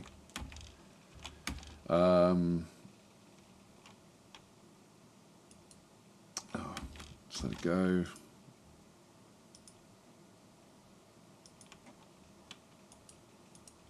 So we're killing this one off. Okay, that one's designated as well. Part of its paw or something. Yeah, the naked mole dog front toe has been cut off there. Throw that one away as well. Okay, we've got more of them coming. The rock pedestal has been completed. Get my planter, that's okay. So I've got 5 of these around now. Another one outside. Okay, you're the next target. Confirm.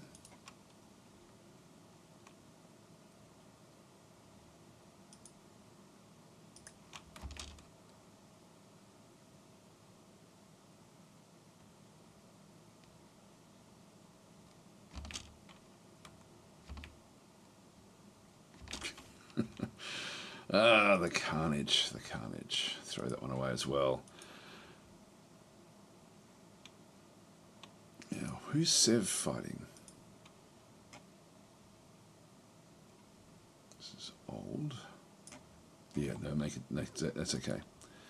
All right, so we've got that one.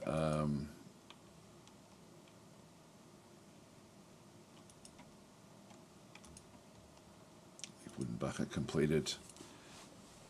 So we've got 5 hostiles. Time to turn Began on into his role here. So we'll go and get the Bring Out Your Dead one that we designated and turn Began on to just do that for now. So Began will then go and throw this away and we'll then be able to crush them. So the corpses, I don't think we can actually make good use of them. I don't think we can actually pull them apart. It would be interesting to be able to do it, but I don't think we can actually do it. So we've got the... because we don't want them as zombies, so let's just go back. We've still got 2 of these. Well, this one's almost ready to go, so let's just go and kill that one off as well. There we are, and we'll just watch this one as well.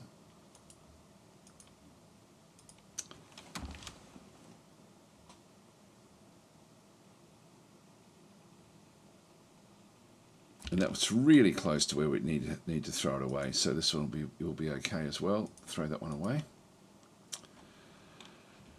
Only one left. It's outside. Okay, let's forget about that one for now.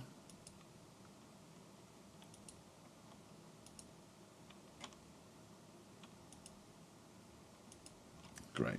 Okay, that's cool. Hostiles, just make sure that they're just to the chinchillas, and then the cave crocodile outside. That's fine. We haven't gone and cleaned this one off just yet. Let's go and see if we're now starting to designate this area with red shirt. That's good as well. Haven't started building any of this stuff yet. We'll eventually get there. It's raining goo. Why does no one want to come and live at this wonderful fortress? It's miles away.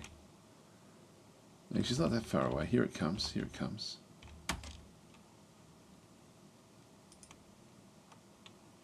No, it keeps on wandering off again.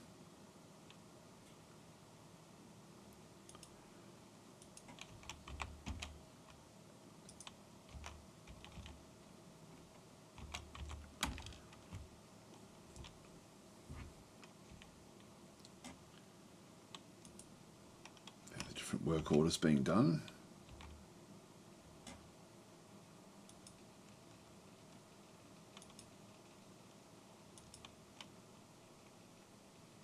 Okay, we're getting more cages established very slowly. So this is a great location for us to be able to then at least get wood ultimately once we do secure this.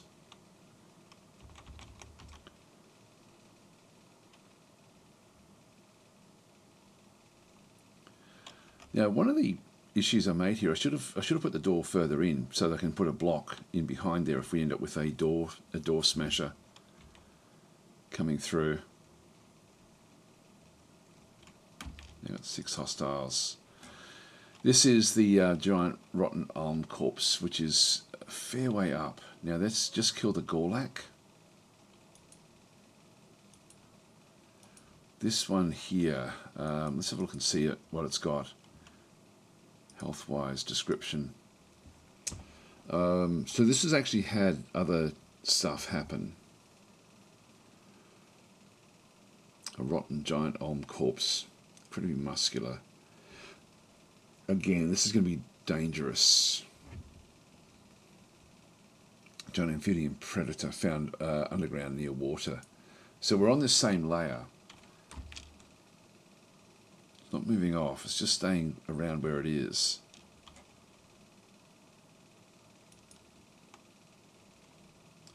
We don't know how fast it moves, we'll just wait for other creatures to come in.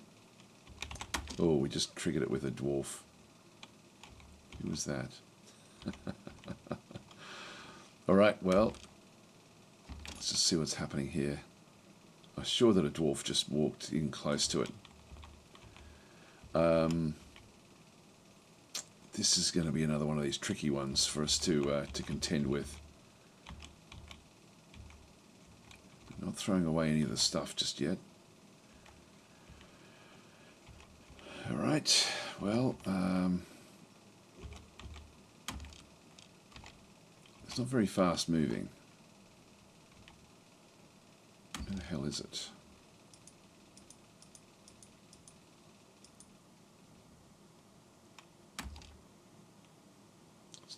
Lost us there, so we're sort of okay at the moment until it wanders off. We'll just keep on watching it.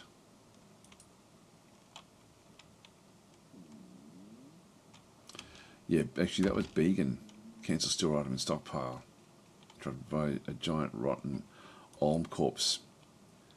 Now I don't know what Began's trying to do. He should be throwing things away.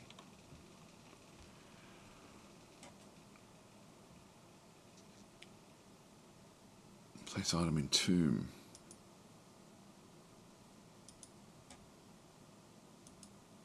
What's he carrying? Nothing. Yeah, they get caught in this loop. Alright, at this point in time, I'm going to go to... so Biof's bones are here. I'm just going to lock them off so that we don't do anything, and same with this one as well, just in case Serian ends up. Yep, so this is now being... There's a designation here to just go on putting them back in the corpse into their coffins, but let's just lock it down. That way we don't have to think about it. And then Began can go off and do his own other job.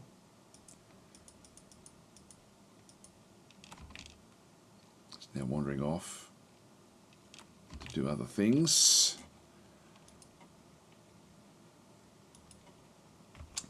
Hi Began, how are you going? And Syrian saying, good day Daz and chat. Good day Syrian.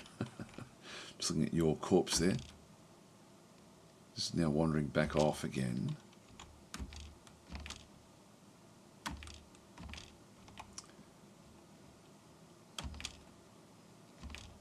It's moving reasonably fast at that point. Oh, and there's another giant olm. Here we go. They're going to be making zombie olm babies. So we'll see what happens here. So there's a fight going on between these. They're on top of each other. That one's been killed. That's the top of the fortress. So we're going to have 2 of these now to contend with. I'll just keep on making more of these, I guess. Let's go. It's wandering back off again.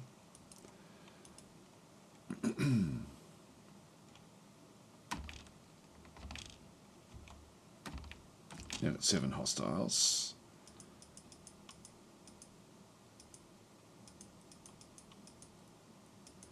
It's only got the one of them. So this one here is, it was here. Is actually not come back to life. It may not. Actually, that may not. In this part of the fortress, this is actually not a reanimating biome up in the top corner. So there's a good chance it actually won't end up doing anything. Ah, Klingzog, interrupted by a male, a naked male dog corpse. Yeah, someone's actually killed that one straight away, I think, because it's not in our list of hostiles. Otherwise, it would show up. That's the big threat so far. So we need to go back down. Is Began doing his job? Yeah, we've got a couple there. Got 2 of them there. We have to try to find where that last fight took place.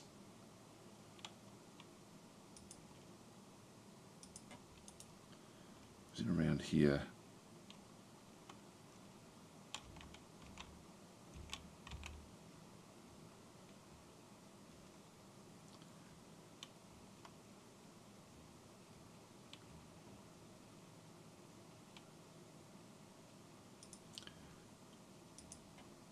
Yes, it was on the staircase here somewhere.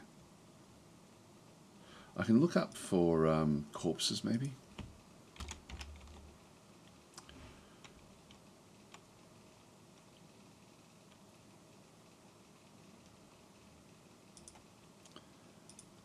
Oh, hang on.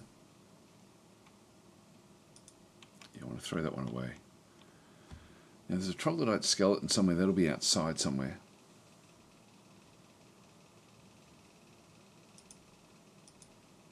Yeah, there it is. So these have to be thrown away by Began. So they ended up back in here by the time they were sort of then killed off. So in this case, we'll leave that where that is, but get Began to sort of keep on smashing them. Come on, Began, do your job, do your job.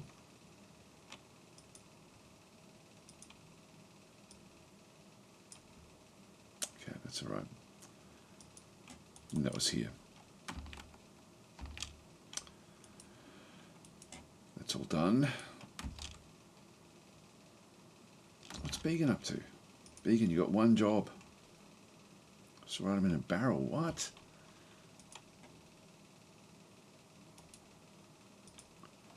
What are you carrying? Calling cave wheat? No, no. Your job is to throw things away. What I'm going to do is I'm going to go and atom smash this one here. I'm going to pull the lever. Do it now. And that way we'll just get the atom smashing happening on at least these. Hopefully no one will walk through as this happens. I don't see any. There we go. That's now destroyed those. giant cave. Okay, we're gonna end up with a whole big group of zombies.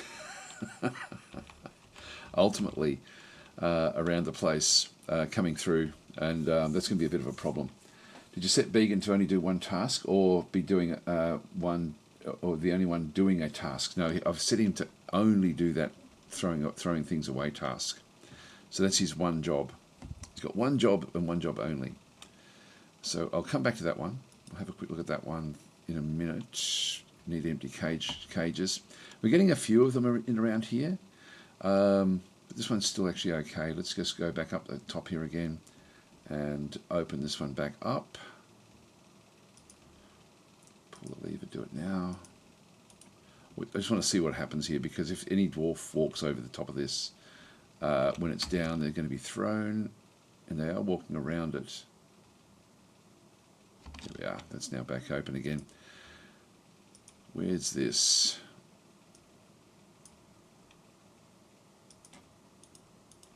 Okay, that giant toad is now also down. I think this still may not come back to life. I think where this zombie is operating is sort of outside of the biome, and we can test that by going up to the top.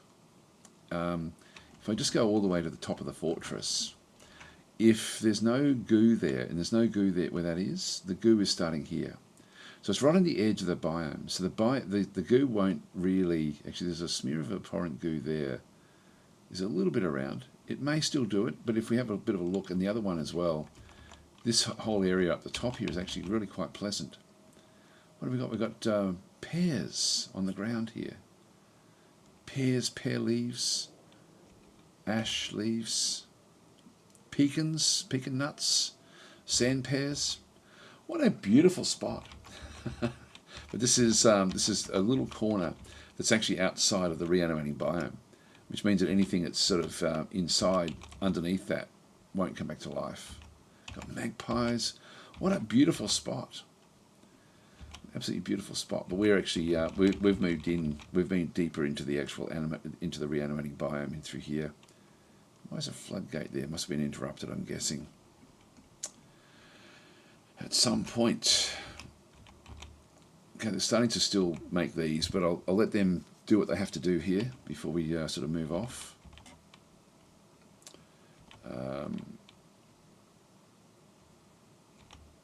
Yeah, Began, what are you doing? Let's just follow Began around to see what he gets up to.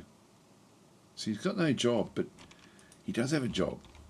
His job is to get rid of those rodents.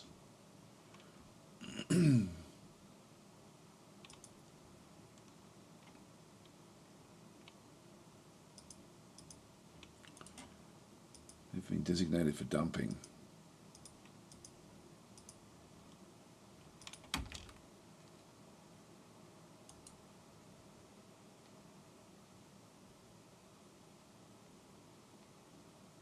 Come on, Began. He's off having a drink now.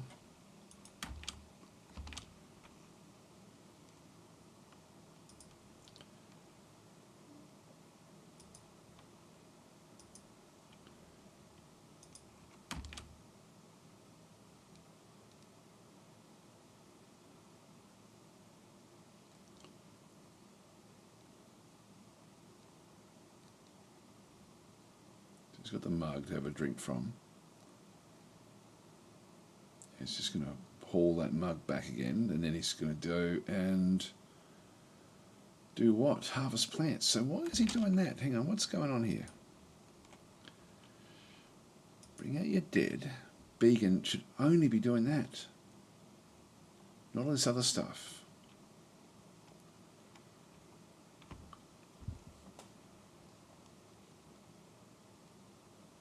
He's been locked in, so why is he hauling plants? Oh, maybe that is also been designated. Let's just go back to it again.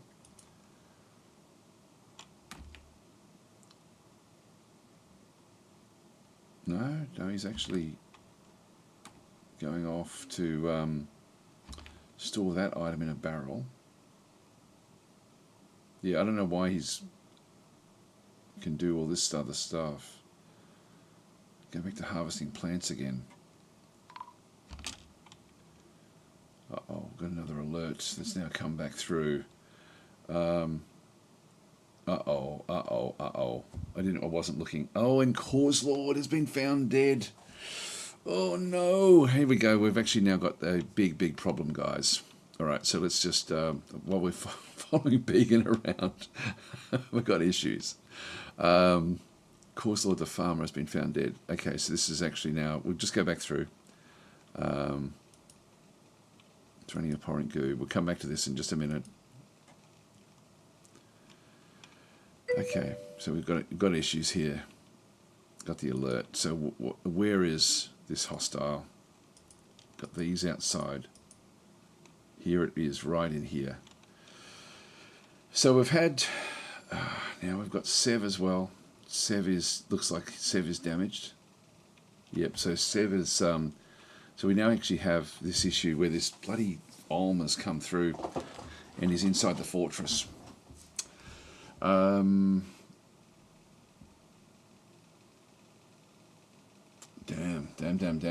Okay, is Cause Lord in? Do we do any? Have we got a Cause Lord in to do the damage here? I don't think we do. No. So if Cause Lord pops in, we'll have to ban him straight away. Wow. And then Sev is seriously injured, winded, exhausted, stressed. All right. Well. Unfortunately, guys, you're going to have to fight this thing. Yes, it's now been given a name as well. So this could be disastrous. Let's have a look and see now. Unfortunately, Sev has severely, like Sev is on the ground. This is Shake Sloth's butt. The giant rotten Olm corpse, which has now got a name because it killed Cause Lord.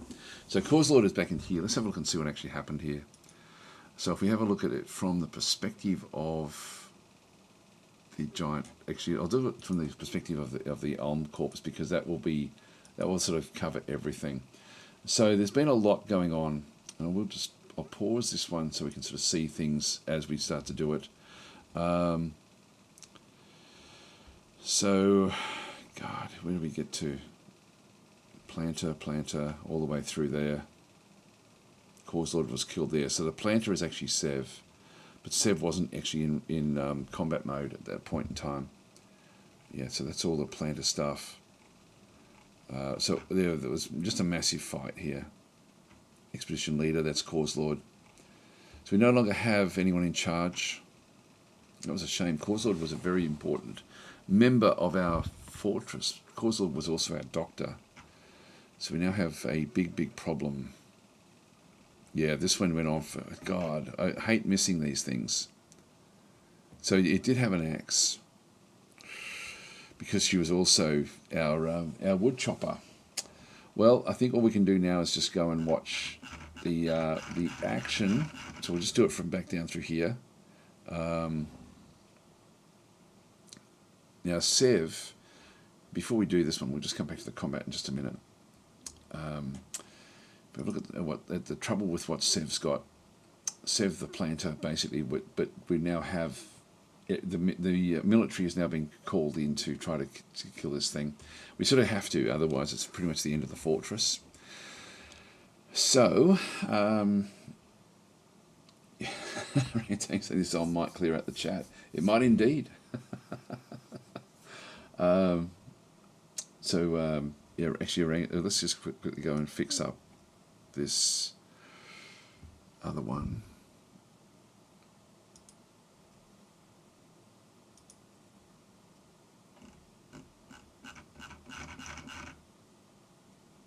Refuse hauling and burial. I'll turn off the burial, not that that's the case, but it is just refuse hauling. It's all we've got turned on, no general hauling. So, anyway, that's done. But I'm going to let Began come off that one through there. Now, we really have to kill this thing off. We've got now that it's got into this part of the fortress, we've got nowhere to lock it down. This is, God, I wish I had been watching that. I was following Began around everywhere. So we've got issues. Let's just go and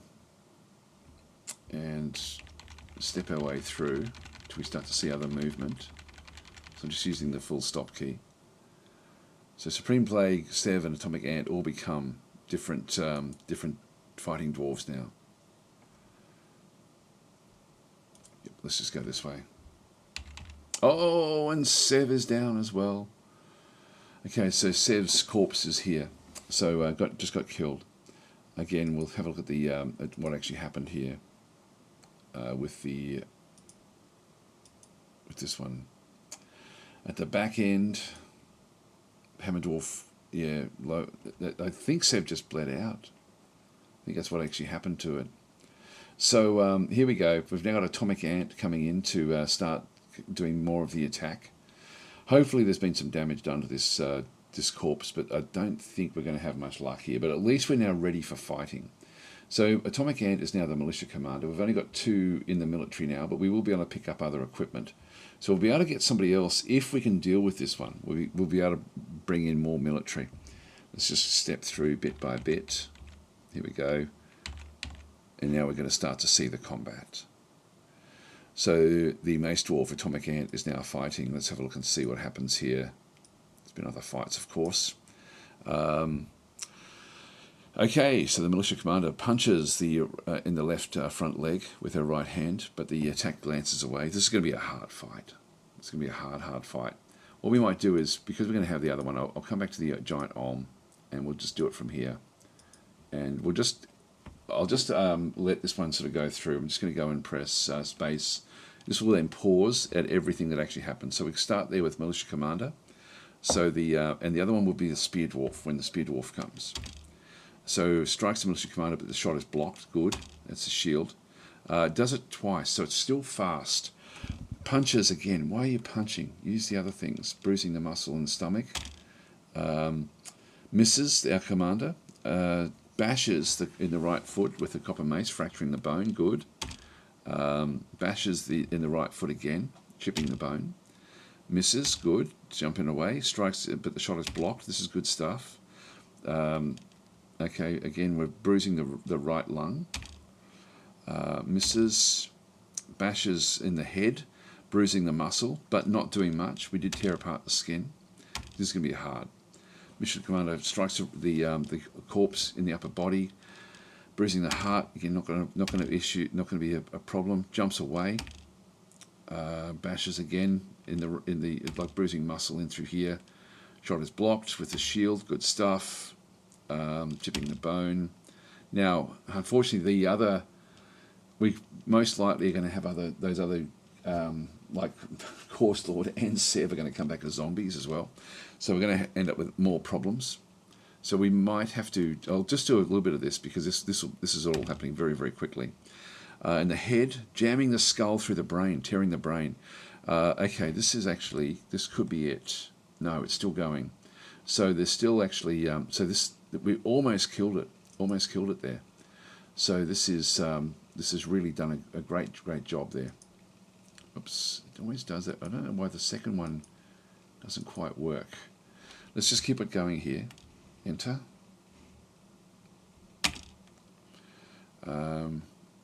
Jumps away. Punches the corpse in the left hand, bruising the muscle. Yep, so Sev has been found dead. Oh no, one of the military.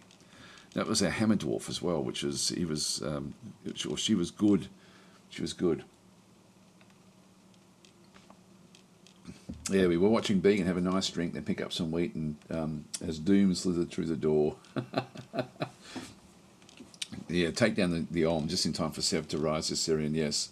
Has Sev been found undead though? Yes. Oh, not undead. Not yet. It'll take a little bit of time. Blocking the shot. This is good stuff. Bashes in the head again, just bruising the muscle, but not enough to kill it. We have to smash its brain, basically. But we're going for the brain, which is good stuff. It's striking at us twice, which means that we're going to be starting to tire at some point. We're fracturing the bone in the foot. Blocking the shot again. Now we're biting in the right rear leg, tearing the muscle. We're latched on firmly. misses us. We bite again in the left foot. Now this is not where we want to be. Latched on firmly in through here again. The militia commander punches the corpse in the lower body. So we need to be doing more than this. Tearing apart the skin. Bashes in the lower body with the copper mace. Yep, the planter bites. Now the planter. Hang on, why? What's the plant? Who's the planter?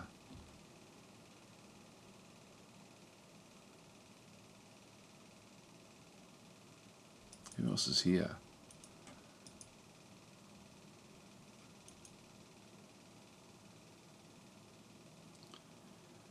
This is still going, so that's...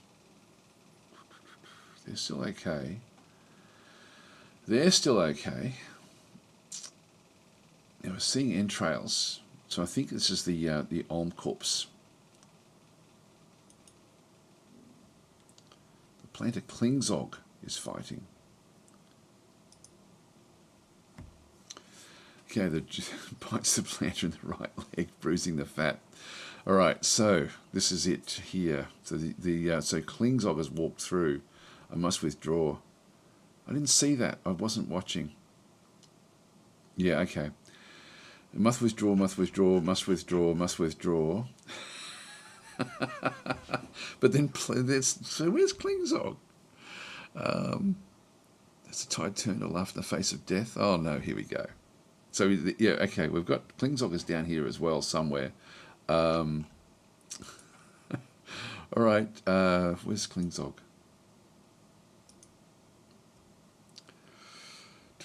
And Klingzog is in the chat, I think.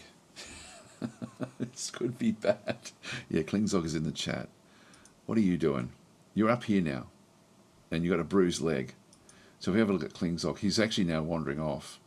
He's made his way away from the actual fight, I think. At least one of our unhappy dwarves is now dead. Sort of. If we go and have a quick look at the description here. Actually, even the bruising doesn't even rate a description here. So yeah, just in the layer above. So on the staircase, but I don't think it did. You latch on? Don't know why it's every second click works. Yeah. So I'll just continue on with this one. I think that Klingzog is fighting from the Z layer. Okay, misses the planter. Lucky Klingzog. Planter punches in the head, bruising the muscle. We need the militia commander to be doing stuff here. Bashes the Orm in the right foot, fracturing the bone. Bites the planter, bruising the muscle. Okay, that's still okay. That is still okay. Bashes in the right foot, injuring the injured part is crushed. So that's one leg down. That's going to slow it down. Oh no! It bites the planter in the upper body, bruising the muscle and bruising the heart through the large rat leather dress. So Klingzog is now, and the giant Olm is now sort of latched onto Klingzog on the staircase. The planter scratches at the giant Olm corpse, tearing the muscle. So Klingzog is fighting for her life. Is it her or he? I can't remember which, whichever way it is. The bunny. The bunny scratches a giant Olm corpse in the upper body, tearing apart the muscle. This is actually who's this is it here. This is Erid. This is this means if Erid's here, Biolf will be here very, very soon as well. So we're going to have a this one is agile but sickly. Again, they're all coming in to have a crack at it. So this is like the rabbit from Monty Python and the Holy Grail. Klingzog is still up through here. Health is healthy at this stage, but if we have a look at the description, yeah, upper body is bruised, left upper arm is bruised, heart is mangled. Oh, mangled beyond recognition, but is still not recognised as a as being a problem. Yep. So Sev has been found dead. Let's just continue on with our fighting. So we've got who's involved now. We've got the so Sev was involved. The planter Klingzog. We now have the buck rabbit child. Erith is now fighting as well. So everyone's involved in this particular fight. We'll just go back to the Ulm again and look at it from its perspective. Again, I wonder why it does that. Every second, and it doesn't remember that I've got it on pause. So we'll go this way. Misses the planter. So it's really focused now. I'm sort of surprised we're not seeing more of the militia commander. Like Atomic Ant should be smashing this, but it isn't. Bites the militia commander now is biting the Ulm corpse in the head, tearing apart the fat and bruising the muscle. Latches on firmly. The planter punches the right leg, so force pulls the neck. Pushes the planter in the upper body, bruising the skin through the dress. So the military commander bashes the rotten giant Ulm corpse in the lower body with her copper mace, bruising the muscle there. Misses the planter, that's good. The planter punches again, and the bunny bites the Ulm in the lower body, denting the muscle. The rotten misses the planter, so the Ulm. The commander bashes again in the right foot, fracturing the bone. So we're sort of making it so it can't really move around much. The bunny bites the Ulm corpse in the upper body, denting the muscle and latches on firmly. The planter punches the rotten Ulm corpse in the left front foot with his left hand, bruising the muscle there again as well. And then the force twists the left front leg. Now, why is Klingzog involved in this? Why is the bunny involved in this? It's desperate times. This we'll have to have a look at this. Actually, we'll do it now because now there's orangutans. The manager. He's now come down to check on what's the relations here. Has Klingzog doesn't even rate. Not even a close friend, but Klingzog is definitely here fighting from the staircase. Got a lot of family outside of the fortress. Orangutans just passing acquaintance. Not really a friend with anyone. Klingzog is a bit lonely here, just a bit crazy going after this one. And then the rabbit, of course, is healthy, terrified while in conflict, but is vengeful, joining an existing conflict. Actually, does Klingzog have the same sentiment? Attacked by the dead. Yeah, so it feels vengeful. Falcon's saying, I think sending the bunny into battle is the very definition of desperate times. It is indeed. And Rangtang saying it's all hands and paws on deck. Yeah, bunny for the win. Yeah, it's funny, the heart, isn't it? The heart, like, we're not. It's still healthy. Like we think it's. Well, we don't really know, but the description will always be the most up to date. Yeah, his heart is mangled beyond recognition. Well, keep on going, Klingzog. Dwarves are hardy creatures. Okay, I'm going to click twice on that one, and then pause this. Okay, kicks a rotten in the right foot, just focusing on the feet at this stage. Misses the planter again, bites again in the left front foot and latches on firmly. Kicks the corpse in the upper body, bruising the muscle. Misses the planter again. So punches the corpse in the head. This is the manager. Okay, so now orangutans has become involved. So we now actually have orangutans back in through here, who's also now joined the fight. Terrified while in conflict, but feels vengeful. And doesn't feel anything after seeing Cause Lord's dead body. Relations here.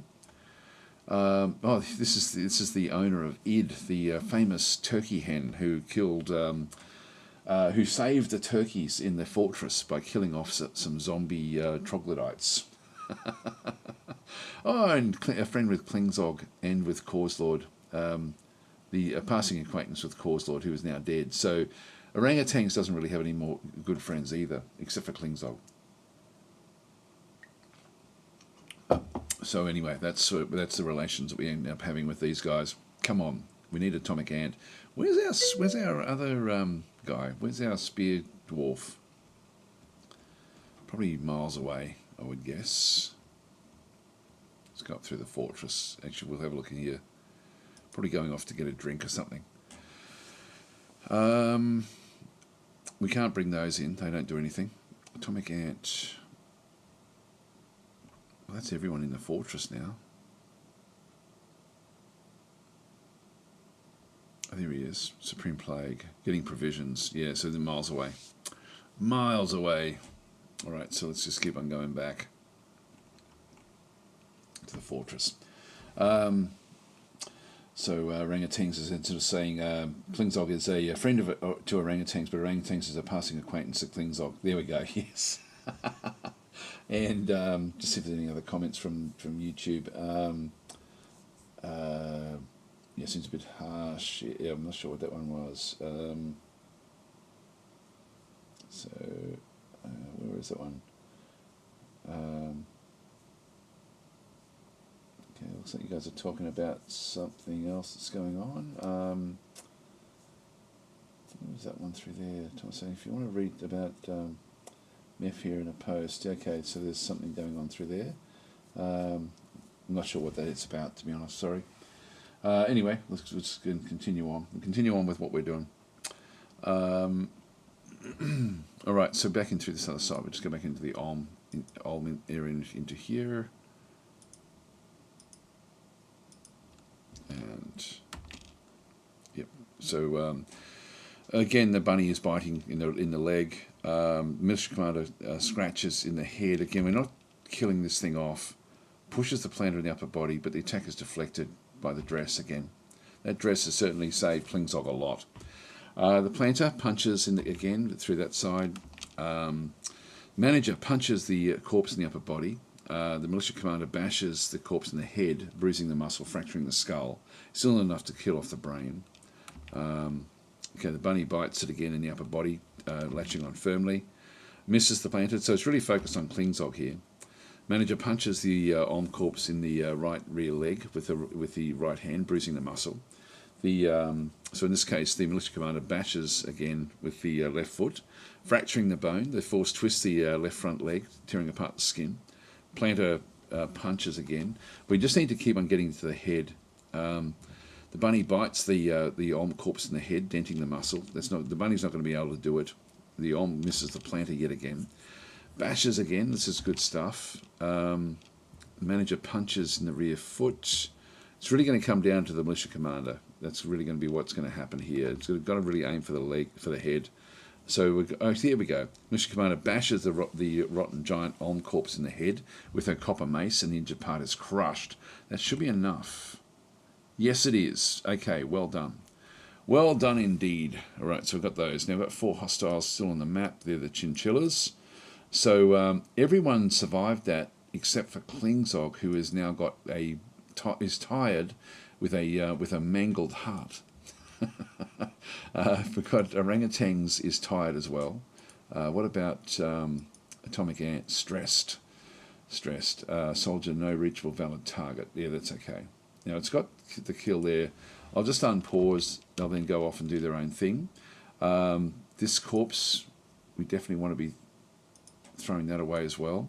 We'll go back to Began. So Began should be, with this one here, that should be right. I'll go back that way again because we've still got other things we now need to go and look after. We don't want this thing coming back to life. I'm thinking that if we crush the head, that should be the end of this giant Ulm. Oh, okay. So unfortunately, we end up with 2 of them that are now dead, which is a problem. What kind of crazy things would you like to see once they implement magic? I don't know, actually. There we go. So anyway, that was good. A few others now helped out. So we're going to have to now clean up this. The trouble is these are going to come back to life. So what I'm going to do here is I'm going to go into station mode here and go and position my my military there.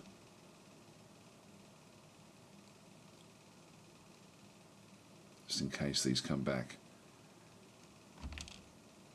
Oh, now what is Munkerstrap has assumed the position of expedition leader of the contested hammer. Just go and click on OK. Now they've wandered off, I think, to go and get provisions, I would imagine. So Munkerstrap is now the leader.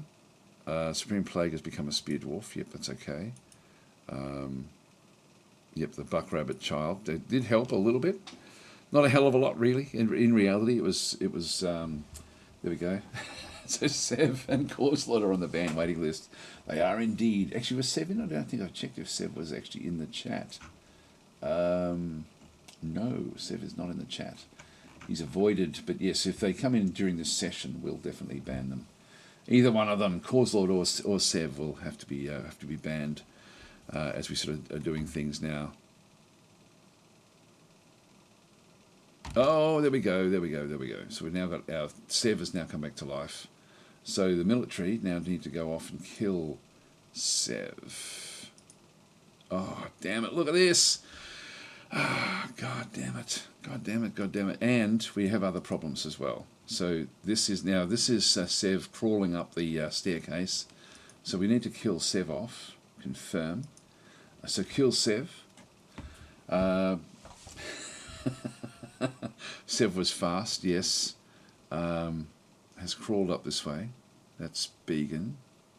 Has Began thrown anything downstairs? I think what we're going to have to do here is actually call in the troops, and unfortunately, there's now a whole lot of stuff where we can no longer block this off. Oh gosh, we've got one thieving or mysterious creature as well. This rat down below. That one's not going to be able to affect us. Got another rotten crave crocodile corpse coming back in. All right, I'm going to have to somehow block this fortress off.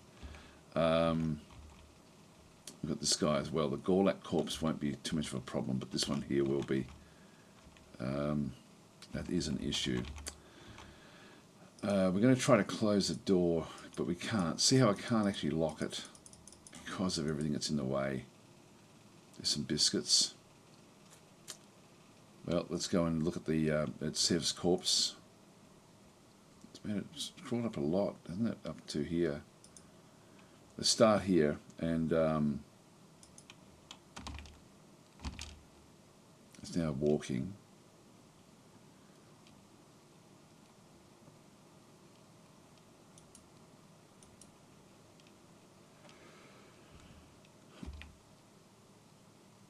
Crawling again. There we go. So we've now got Supreme Plague. We also got Sev working through there. The expedition in Munkerstrap is fighting. Now, where's Munkerstrap? Oh no! The bunny has been found dead. Where? Okay, this has been killed off. It's fighting. So, does Sev have their weapon anymore? No. No. They've dropped everything. So we'll be able to deal with this one fairly well. So unfortunately, the bunny has been killed. We can have a look and see what its last bits were. So it's yes, this is actually when it was fighting. So it then bites. So it's come across Sev's corpse on the staircase. It charges in again and bites, latches on firmly. But then Sev, who was is muscular because was in the military, punches the bunny in the left front leg with her left hand, bruising the fat. The bunny then bites the corpse in the lower leg, misses, bites it in the head, misses again. Anyway, ends up sort of where punches the bunny, latches, and ends up basically just destroying it. It punches the bunny in the neck with her right leg, right hand. So this is not going to be. This bunny's going to come back to life as well. So we're going to have a zombie bunny, which is going to be interesting. We also then have Munkerstrap is where. And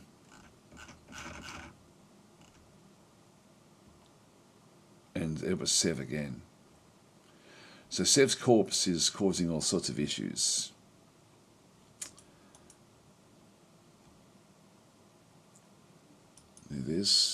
I'll go back to Sev's corpse. We'll just do it from this perspective. You're bleeding heavily but that's from the Ulm attack. If we go and look at this.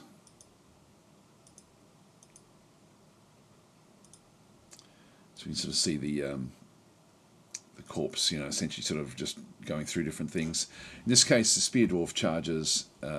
They tangle together. Spear Dwarf stabs Sev in the head, tearing apart the muscle. but not actually killing it. It's hard for the Spear Dwarf to actually finish things off. Like, this is why we now have a big problem. Let's just go and press enter. So forced bashes in the head with the copper spear, bruising the muscle. This is what we have to do, is the bashing. Misses the Spear Dwarf. Again, we're Expedition Leader. So this is actually Monka Strap is now strikes with the copper pick, tearing apart the muscle, bruising the liver. Bashes in the lower body with the copper mace. Here we go. So Military Commander is here now as well. Sev attacks the Spear Dwarf, but he rolls away. So it's now on this particular area. That Gorlak is getting closer and closer, by the way, as well.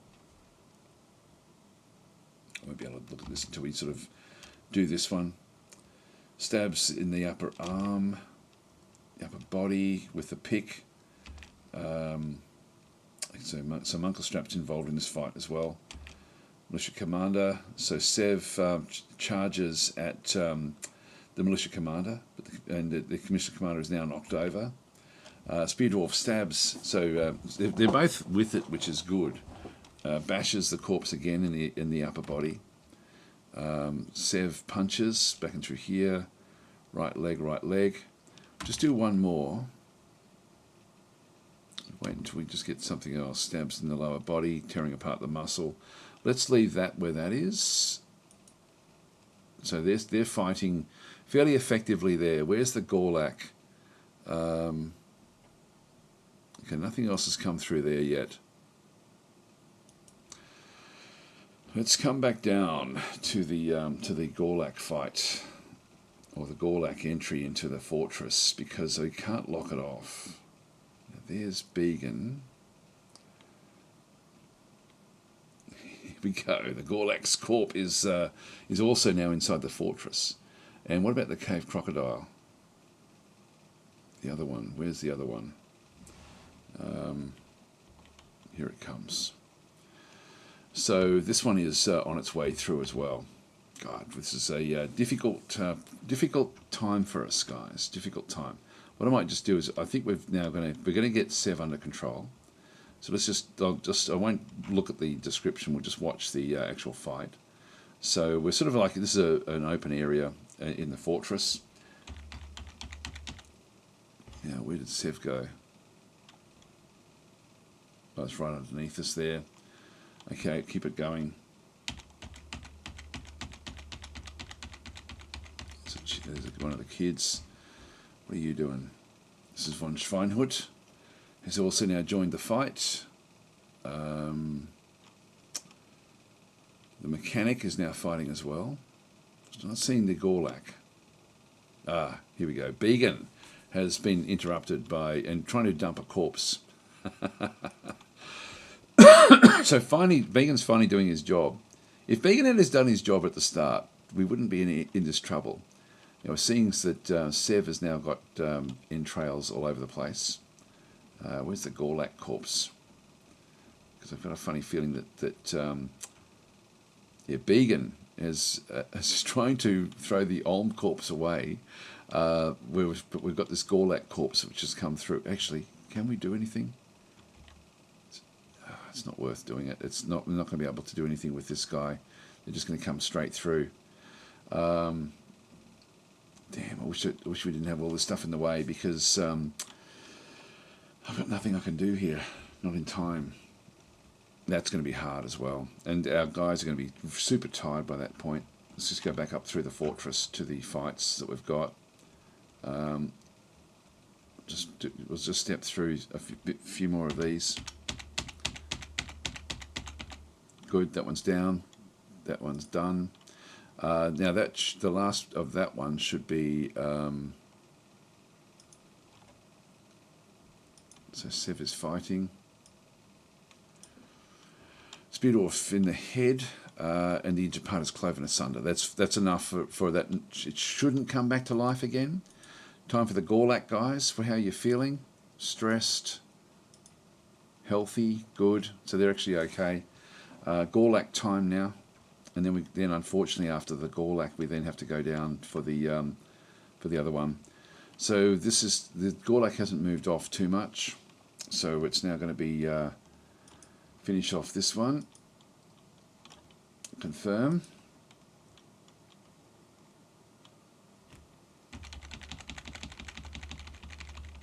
Just keep it sort of running through here. Now, in one sense, do we... what I might do here is, let's just keep on... I'm just using the period key or the full stop key just to move the Gorlak in. I can always just lock that door, and that's going to keep Beacon safe. This Beacon, of course, pops his head back out again. But now he's run off into here. So he's actually safe. So we can close Beacon. What we should do is actually have a vote, I think, to see if we save Beacon or not. As in, do we lock the door now or do we wait? I think actually what we'll do is we'll lock the door. All right, so that's now forbidden. The Gorlak can no longer get through there. Are our guys? The guys are on the stairs, so they should be coming down fairly fast, hopefully.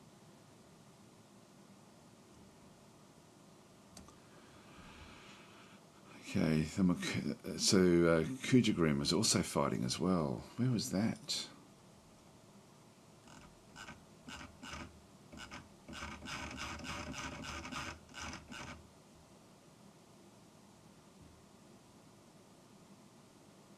That was actually early on.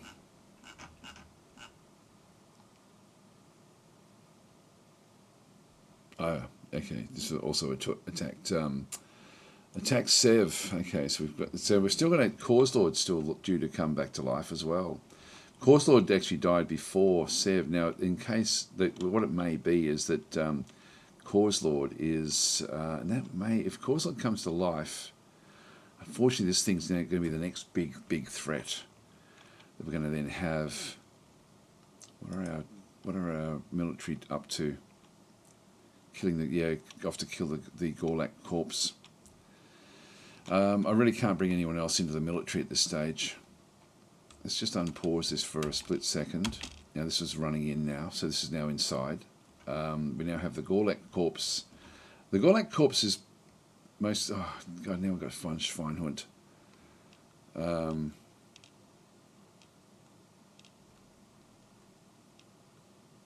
What are you doing there? Right, Beacon, I'm going to open this one up now, make this one passable, because I think we're going to need everyone now to start helping with whatever's happening through here. Healthy. Look, the Gorlaks shouldn't be too difficult for us, I don't think. But it's sort of on the way towards where the other Cave Crocodile is. The Cave Crocodile is going to be the big problem we're going to have, because they're strong anyway, let alone being the undead. I vote to save him, says Beacon. Well, now I'm going to let Beacon come out, because if Beacon can join the fight, that would be helpful. Let's have a look and see what's happened here. Okay, so a fair bit going on with... okay, so encountered Sev's corpse. I was attacked by the dead. I'm not upset by this. So that was actually back there. Then the Gorlak's corpse misses the Dwarven Child. Dwarven Child punches, bruising the muscle. Gorlak's corpse misses the Dwarven Child. So we've got those things in through there. But then so von Schweinhund is actually smashing this thing to pieces. Look, what I'm going to do is... This is on the way. This is on the way. Yep, so it's missing all the time. And von Schweinhund is actually getting some good attacks into here. Let's just go back to... Because we're going to see the Cave Crocodile come up here, I would assume. How much further down is it? Yeah, not that far. 1, 2, 3, 4, 5, 6, 7, 8 layers.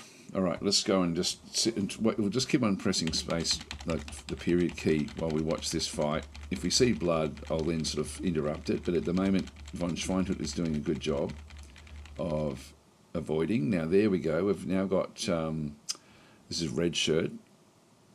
We're still only seeing the Gorlak fighting. I'll just right click on that one just to clear that one out.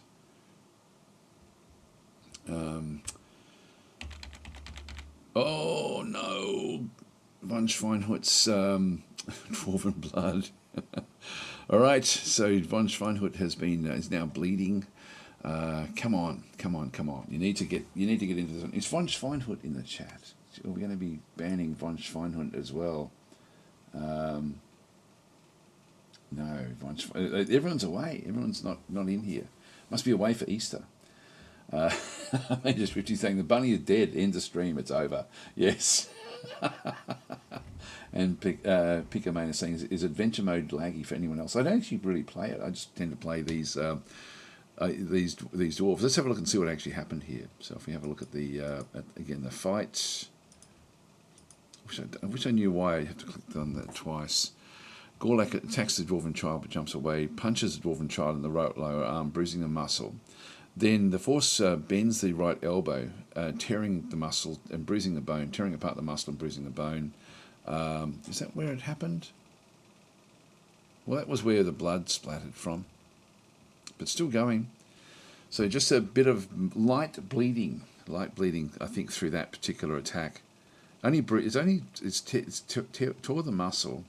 Must have torn the skin as well.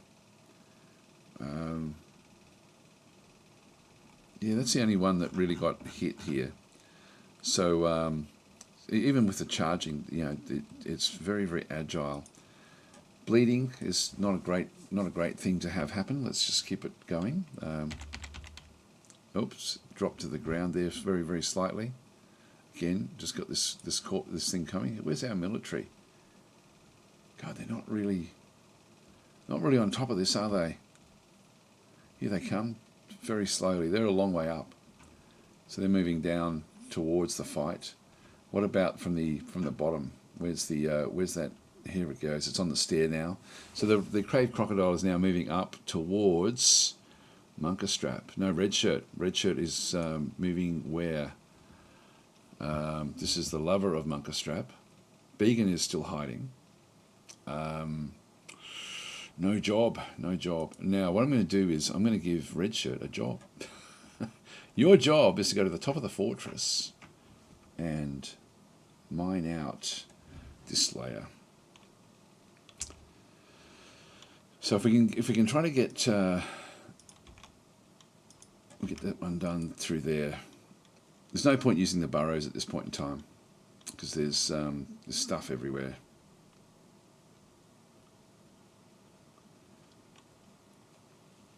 So we'll just come back down to the actual fight itself. We'll stop here and so hopefully we'll see Red Shirt come back up this way again. More fighting. Now being sick. Stunned. Oh no, this is not good. We need somebody else to step through. Now we're still not seeing. Yeah, it's only 2 away between Red Shirt, who should now be still no job. Come on, we're going to sort of see some other action here. There we go, got even more blood now coming through. So this is unfortunately stunned and bleeding. If we have a look at the health description, lower arm is cut open. Not good. This is not good. I think von Schweinhut is dead as well. So I'll just keep it moving forward till we see more damage. Here we go. Got Red Shirt is now fighting as well. So we now have more fights here. Healthy.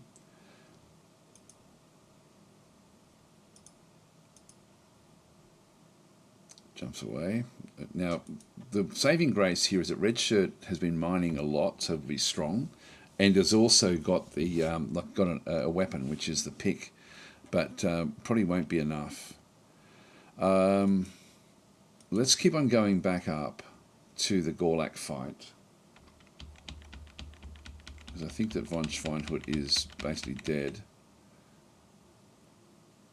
Now, there's a lot of other people now fighting as well.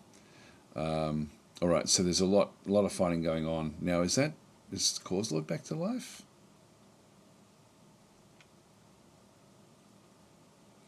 Well, we definitely know that the others must be. That's the only one that's fighting down there. So what are the others doing? Munkerstrap. This is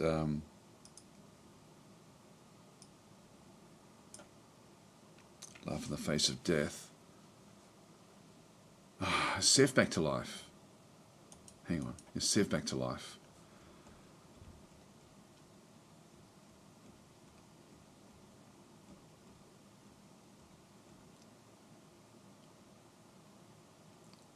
That's where Sev was. They gotta, come on, they're still stuck back up in here. So this is Lumashitats. So this has been renamed, but this is actually still. This has killed something. Yeah, splattered with Course Lord's blood. But this is Sev, but it's been given a new name. All right, so yeah, so this is actually, it must have killed something as well.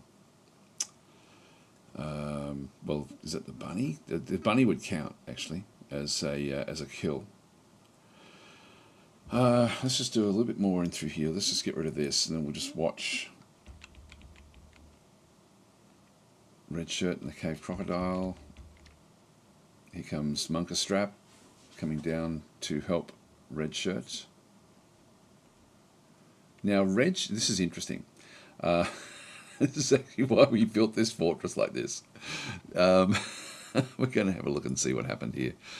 So we'll go to Red Shirt's fighting, because there's been a problem here. So we've got the minor strikes of the Cave Crocodile on the left foot, fracturing the bone, which is good. Rotten misses the miner. Strikes the Cave Crocodile on the head with a copper pick, tearing apart the muscle. Attacked by the dead. I was not upset. Now this is going to get fun. So in the right foot with the muscle here, the rotten Cave Crocodile strikes the corpse, attacks the miner, but she jumps away. But what happened is we've actually built a staircase, and we did it. We did it as a bit of fun, but this is actually now the first actual victim of this particular staircase. So we've built every 7 layers. We've actually got a floor. And so any fight that happens on the staircase where somebody ends up falling into the pit of this actual main, the staircase is sort of like got a great big open area, so it opens up to a big area in the middle of it, and so anything that ends up in that mid area is going to drop down up to 7 layers, and you can see down through there. It's actually Red Shirt has now fallen quite a long distance down into the bottom of the fortress. So we'll watch what actually happens through here. So the misses, and so Red Shirt jumps, but misses and jumps into the void. And at that point, we'll then sort of see misses the miner again. Misses the miner. Actually, this is from the miner's perspective. Now she should have fallen. Now it still may be falling, because it's fallen quite a way. So Red Shirt is in that open space there. So let's have a look and see what actually happens with this one through here. Oh, still falling. Now he's going to hit the ground here. Let's just go back in and have another quick look and see with what actually happens with Red Shirt. So Red Shirt has now, the crocodile corpse has snapped at Red Shirt a couple of times more. Let's just quickly go. There's so much going on.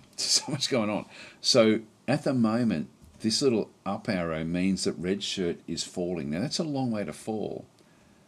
It's just that was the next floor, and then go a couple of 3 layers down. That's where she fell from. So 1, 2, 3, 4. This will cause a lot of damage. So Red Shirt's going to be have a problem. Let's just go back up to the Gorlak fight and just see if there's any more blood. That's actually still happening pretty well. So that's still working. Began's still hiding.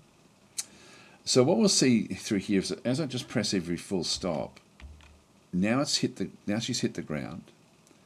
And so the Gorlaks, and if we have a look at Red Shirt's, what's happening with Red Shirt. Miner slams into an obstacle. So the miner has now hit the bottom. So it's actually gone through. So actually the miner's head takes the full force of the impact. So she fell head first, bruising the muscle and bruising the skull. The lower body takes the full force of the impact as well, but it's deflected by the eagle leather tunic. And her left leg takes the full force of the impact, but it is deflected by the pigtail trousers. Now, we've bruised the skull, bruised the muscle. That may be okay. Let's just see if there's any more that actually happens here. I'm just going to go and just do a little bit more. Is there any injuries? I think we're okay. I think that's an escape.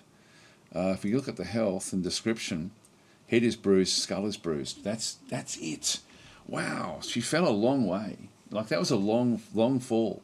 What's the Crocodile doing? It's still on the staircase. Is it coming down now? No, it's still where it is. It may go after her. So she's got a bruised head. Sounds like concussion. It does indeed. Rangatang's saying the hole should be called the Undead Maker. Yeah, well, that's a long distance. Four layers is a long way for a dwarf to fall. Like that actually usually will break bones. So she's got strong bones. So things are sort of working out fairly well. Let's just do a quick summary of where everything is actually at, because we've got We've got 6 hostiles on the map. We've got the Gorlak. We've got some marmots, have we? Yep, hoary marmot corpses outside. We've got this one captured. We've got that one on there. We now have to look at the Gorlak. So we'll go to this one. I'm just going to get myself a drink of water. Be right back.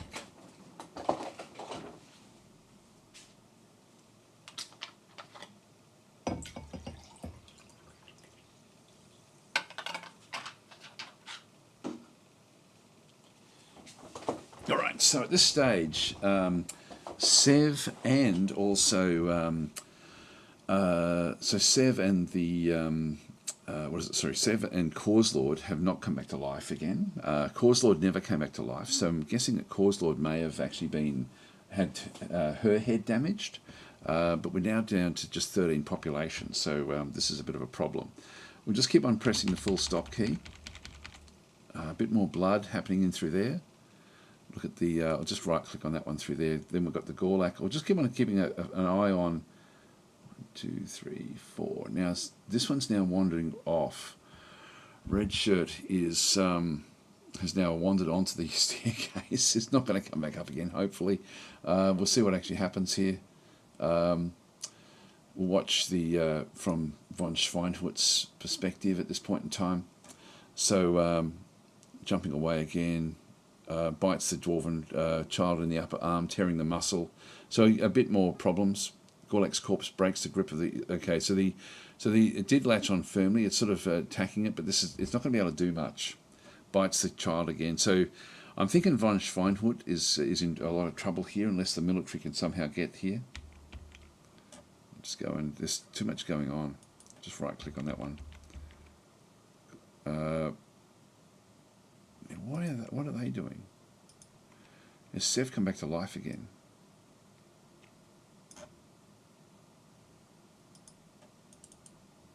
They're still up here. They're still dealing with Sev. So they're not actually, they're not helping here at all. There's Adrian's, the tavern keeper, crawling up the stairs. Healthy. Who knows why he's crawling. I'll keep on going back down. This is now a big problem. And then we've got the here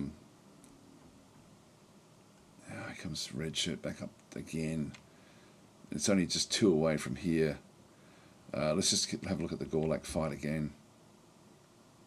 Gorlak, dwarven child. Just right click on that one. What are they? I think they're just talking. Okay, then we've got more fighting going on. There's more bleeding going on. The Gorlak is continuing on. Now, it says the Mace Dwarf is kept on fighting. Is it just talking?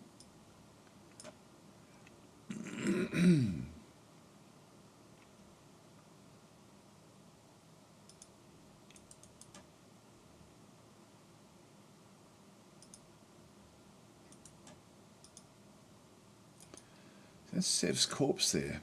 I don't know what they're still up here for.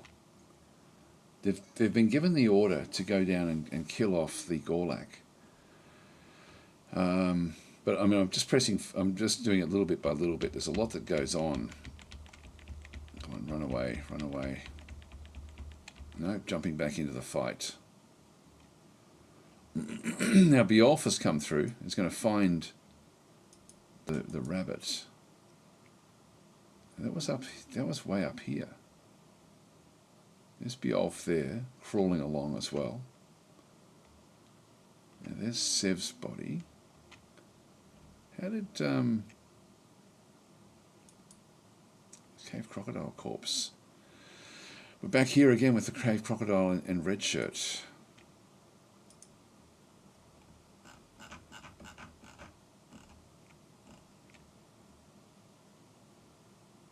Okay, Cause Lord is really dead. I'm not feeling sad right now. There we go. Takes the miner but jumps away. Strikes in the right leg. So this is after dropping to the bottom here. So we think with concussion, this is the miner. Strikes the lower body with tearing the muscle. In the head, tearing apart the muscle. So the Red Shirt is doing a good job here. As we sort of come back down through the fortress. So we've got a long way down before we get to where anything is actually going on. So they're fighting on the staircase yet again. And Red Shirt is healthy. And is doing damage to the actual Cave Crocodile. Come on, Munkerstrap, you may need to help as well. He also has a pick. Let's just keep this one going. More blood there. This Klingzog, the planter.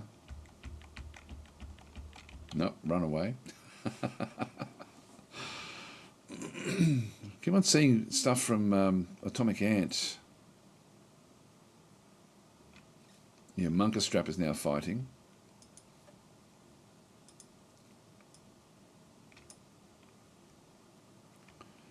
Okay, so the Cave Crocodile pushes the Expedition Leader in the upper body, bruising the muscle and bruising the left true ribs. So, yeah, so this one's now biting at the actual Cave Crocodile. I think we'll go back to the Cave Crocodile fight. There's too much going on here at the moment.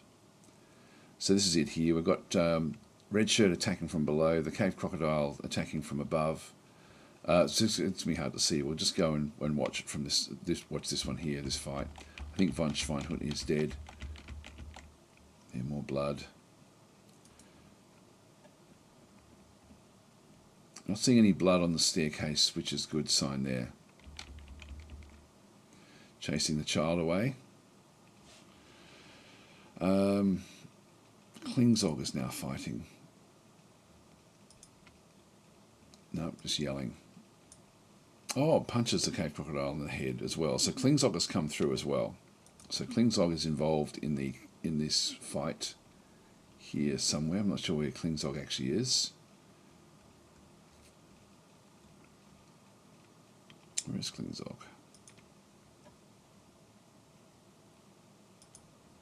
On the stick. Oh, with Munkerstrap. So they're both together. So there's three of them now fighting. This is bleeding heavily because of all the pick holes in it now. God, what a lot's going on here, isn't it? There's just a massive amount. Let's just go back up to the Gorlak. I think the Gorlak's going to be the next kill with von Schweinhund. See more blood splattering all over the place. Tired and bleeding. Come on, get away from there. Get away. Oh, there's some teeth. So von Schweinhund's now been smashed in the mouth. And again, our military is still way at the top. They're moving down now, slowly. It does take a little while for them to get there. So I'm not going to be able to save von Schweinhund, I don't think. Health-wise, look at the description. Yeah, a lot of damage now done. There goes the teeth. There goes Adrian Soter, the tavern keeper, is coming down as well. We've still got the other fights going on as well. We'll have a look and see if there's any blood on the staircase. So Red Shirt is now on the same level as the Cave Crocodile. So far, the Cave Crocodile hasn't been able to do any damage. Now, that may have been because it was damaged. I think this one was the one that ended up fighting a troll, and I think the troll did a lot of damage to it as well. And like they sort of ended up having a fight. I think that I forget who killed who, but anyway, that's sort of like it's already a bit damaged. The Gorlak also did fight the Olm, and the Olm wouldn't have done much damage to it. Come on, run away, run away. That's the way, that's the way. No, he keeps on jumping back into the fight again. And again, how far away are our... Oh, only 2 levels away now for those guys. Let's just see if there's any blood on the staircase. There's not. So that's actually still okay. Oh, they're both together. The Gorlak is on the ground. So now we've got... there's a lot of people now involved. Adrian is now here as well. So... God, nearly the whole fortress has come in to attack these things, which is good. In one sense, it's good, I guess. Expedition leader, yeah. There's so Adrian is now going to be attacking. Yeah, punches in the 5th right foot, injuring the part, collapses. That's good. So they are tough. We'll just get rid of this one. So the Gorlak, with the fight here with von Schweinhund is... Has been going, yeah, they're tangled together and fallen over. The child stands up first, still fighting, still biting away at the actual head. But we need to now try to rescue von Schweinhund. So let's just go across and keep on pressing. Oh, there's more teeth, and there's upper front teeth now of von Schweinhund's. Here we go, here we go, here we go. Hold on, you just need to hold on, von Schweinhund. We've still got the other, and here comes the others as well. Good. Now, the cave crocodile. Oh, look at this. Look at this. So, the cave crocodile has been smashed. But what actually happened at the end here? Who got the kill? Let's have a look and see. So, at the very, very end here, the tavern keeper punches the corpse in the head, bruising the muscle. The miner punches the corpse in the upper body. Then the expedition leader, this is Munkerstrap, strikes a rotten cave crocodile in the corpse in the head with his copper pick, and the injured part is cloven asunder. And so that should then mean that this thing won't come back to life. But that's good. It sort of missed. It pushed again, just bruising. So, yeah, God, what a fight. What a fight on the staircase. So this one here, we definitely want Began to now come and throw that one away as well. So now we've just got the Gorlak corpse left. Let's just go back through the hostiles. We've got 1, 2, 3 out through there, 1 trapped in there, Gorlak here with von Schweinhund. Now a fair bit of blood, bleeding and tired. We may be here just in time, but I think the Gorlak will keep on fighting von Schweinhund, and von Schweinhund won't leave this particular fight. So we still have 1 thieving or mischievous creature back out that way. Yep, this is actually where now all the action. So these guys are now here, hopefully at the right time.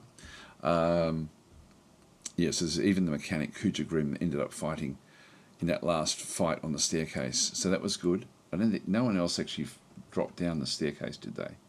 No, that's fine. Okay. So things are sort of now moving at a pace. Let's just now go and watch. Got more fighting going on between the Gorlak corpse and von Schweinhund. There's a bigger blood here now, which is not good. Let's have a look and see what's happened with von Schweinhund with the final little bits and pieces. Oh, no longer stunned. It's kicking in the right cheek. It did fall over. So the von Schweinhund's trousers have now fallen off. With the yeah, so it bit the in the upper leg, tearing the muscle. So really okay. So von Schweinhund is saying this is my fight too. There's no need to feel vengeful. Hopefully, now that the military's here, we're going to be able to dispatch it before von Schweinhund really does suffer too much. Just watch what happens here a little bit. Von Schweinhund is on the ground. The Gorlak corpse is not. Here we go. So we now actually have the full-on fights going on. Began is still hiding. Come on, Began, get your act together. Now we're smashing this. So we're now sort of seeing Gorlak's corp is now fighting. Let's have a look at it from this perspective. It's had a lot of stuff happening with von Schweinhund, but we're now starting to see things happen here. Okay, so it's opened up an artery on von Schweinhund, back and through this other side. That was all before the guys came. Spear Dwarf stabs the corpse in the right lower leg, bruising the bone. Force pulls the right knee. Ligament has been torn. Militia Commander bashes in the right upper arm with the copper mace, jamming the bone through the right shoulder. This shouldn't take too long. The Dwarven Child, so von Schweinhund bites the corpse in the right lower arm, tearing the fat. What we'll do is, now that this is the only fight, let's just go and grab the Gorlak and look at it from its perspective. So the Dwarven Child, so even without teeth, von Schweinhund is latching on extremely firmly. It's extremely firmly there. Anyway, let's keep on going. Whoa, oh, damn it, I didn't pause it. What's going on here? Sorry guys, we missed a lot there. God, that goes fast. So the others are, this is actually a bigger deal than I thought it was going to be, to be honest. We are bashing it, doing lots of damage to it. Yeah, they're bashing it away. Scratches the child. Let's just go back out again, have a quick look and see what's happening with von Schweinhund. Unconscious, exhausted, faint, heavily bleeding, seriously injured now. If we have a look at the health description, broken arms, broken everything. Lower body is oozing blood. Yeah, head is cut open. The Gorlak is still here. The other guys are fighting. So they're now on top of here as well. So we're trying to, one injured citizen, no functioning hospital. Damn it. We don't have a doctor, that's why. All right, let's go we need someone to actually try to do what they can to help with with this particular action here. So we've got a hospital here. Just go back to my zones.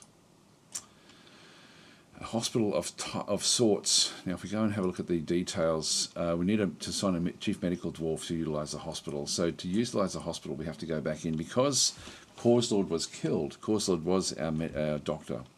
So we're going to go back into the nobles. Chief medical dwarf is going to be. What the hell? Oh, that's what they wear. Okay, so we've got an animal dissector. Began. Began's sort of at the top of the list there. No one's really, but an animal dissector is about as good as we're going to get. So Began, you are the new doctor. Back into here. We now actually just go back into what we actually have. So the doctor we're going to have is going to be Dr. Began. Okay, and Began's going to have to be given other roles to not be doing that. So that should now have the injured citizen that we actually end up having is now going to be functioning, but there's a lot of blood here. So the Gorlak corpse is still, we've actually now smashed it in the mouth as well. Let's have a bit of a look to see what actually happens through here. So in this sense, we've got the Gorlak corpse.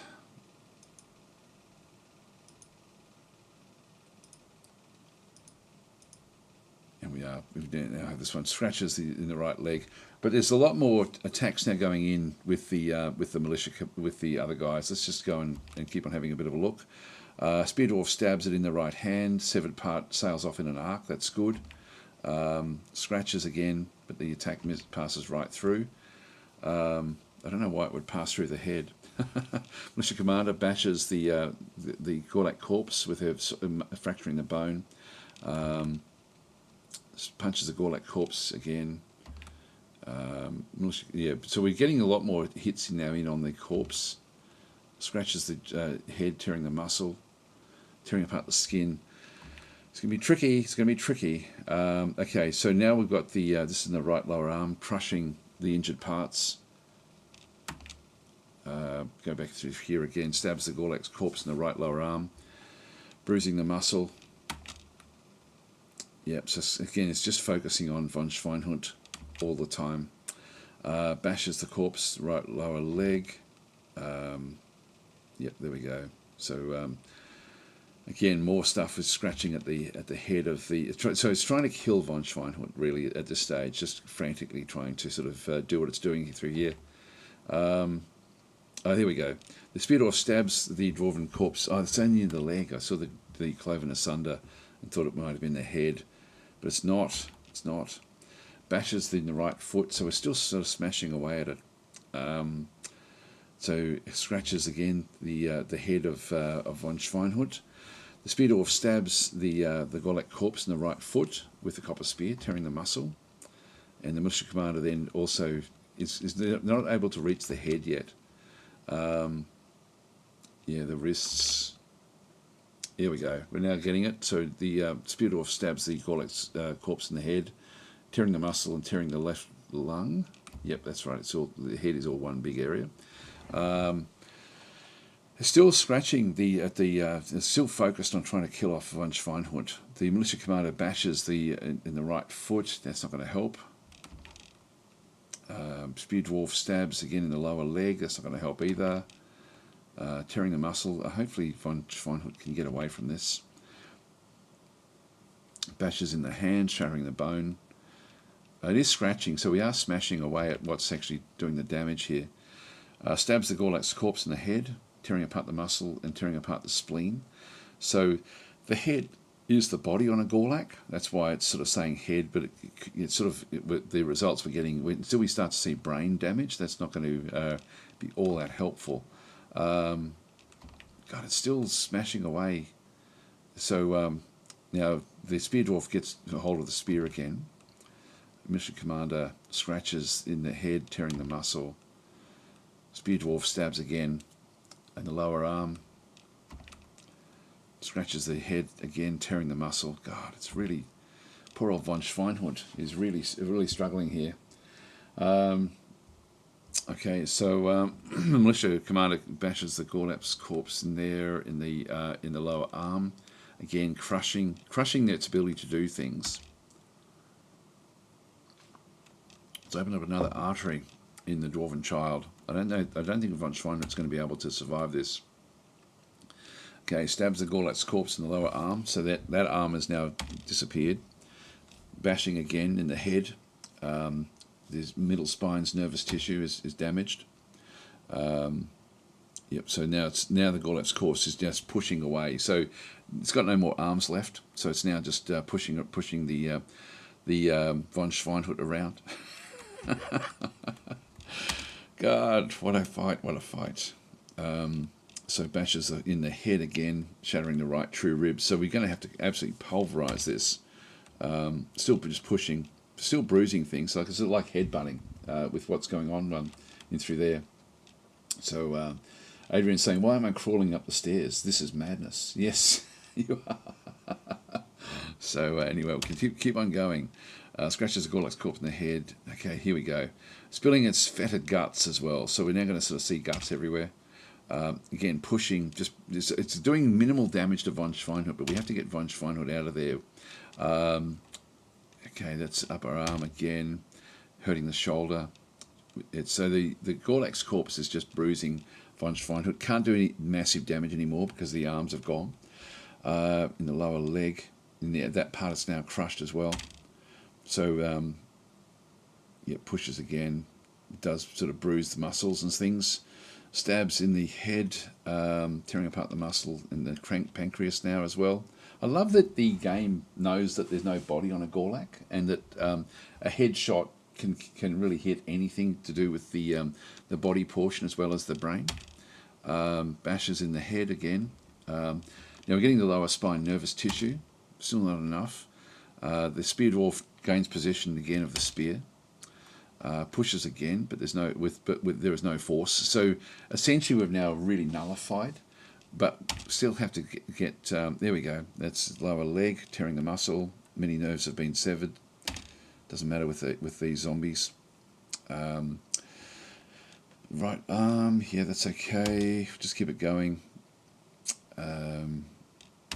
Yeah, so these guys they're doing a good job, I gotta say. So we've got the it pushes the dwarven trial, bruising the fat. Okay, this is going to take a bit of time, I think. What I might do is now that we sort of can see what's going on, we know it's all happening right here. Von Schweinhut's in a bad way, in reality. Exhausted, unconscious, exhausted, faint, and seriously injured. So we'll sort of see we've got one injured citizen. Is the only one that we've actually got an injury. Where's Began? Is Began out yet? Looks like Began may be out.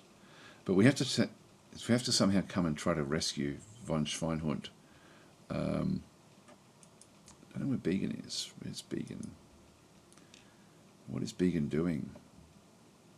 No job. Where are you? Oh, you're hiding up there. Okay. Hiding away. Hiding away. So we'll just step through until we start to sort of see other things happen now. There's the guts. There's more teeth flying. Gorlaks. Yeah, this is actually... Now we're seeing mangled right hands, left lower arms, more tusks. So it's being smashed apart. Let's get rid of that one through there. So orangutans, the manager, has now just been interrupted as we're sort of coming back through. One injured citizen, so we'll just keep them going back in, and yes, the Gorlak is still alive. Just keep on stepping through. The Gorlak is now on the ground. Nope, standing back up again.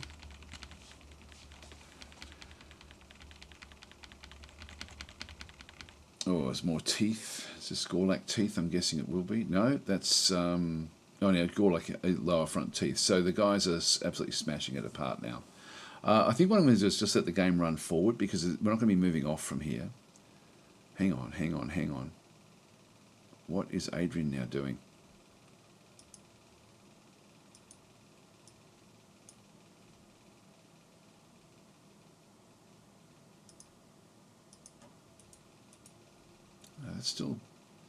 That's still there. So I think they're just talking.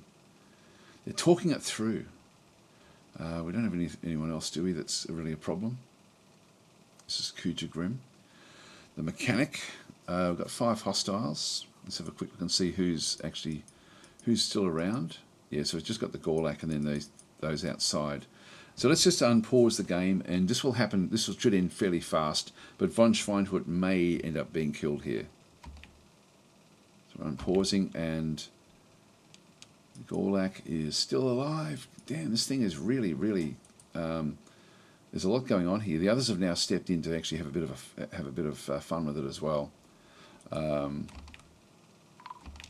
There we are. It's alert. Von Schweinhut has been found dead. Is von Schweinhut... Are any of these guys in here? Let's have a look and see if we can locate anyone that should be banned. So we're going to have got von Schweinhut. Not seeing von Schweinhut in here. Not seeing Sev in here.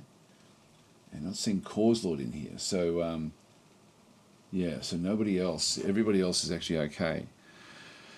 All right, so now this has now been given a name. The Gorlak is now called Dodox because of killing off von Schweinhut.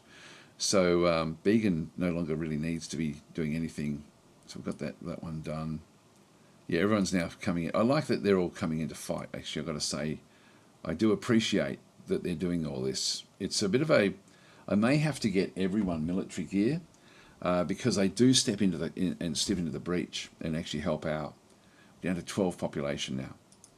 So we've lost a fair few. 2 injured citizens. Who's injured? Klingzog is injured, or Munkerstrap. I'm not sure which one. Actually, they're both injured. So seriously injured. So Klingzog, what's the hell? This is of course ability to stand. We haven't been evaluated, but can't stand up. I wonder if that's because his lung has been crushed. Maybe seriously injured here as well. look at the health and then the description. This one also can't stand. Head is bruised, upper body is bruised, left hand is bruised, ribs are bruised.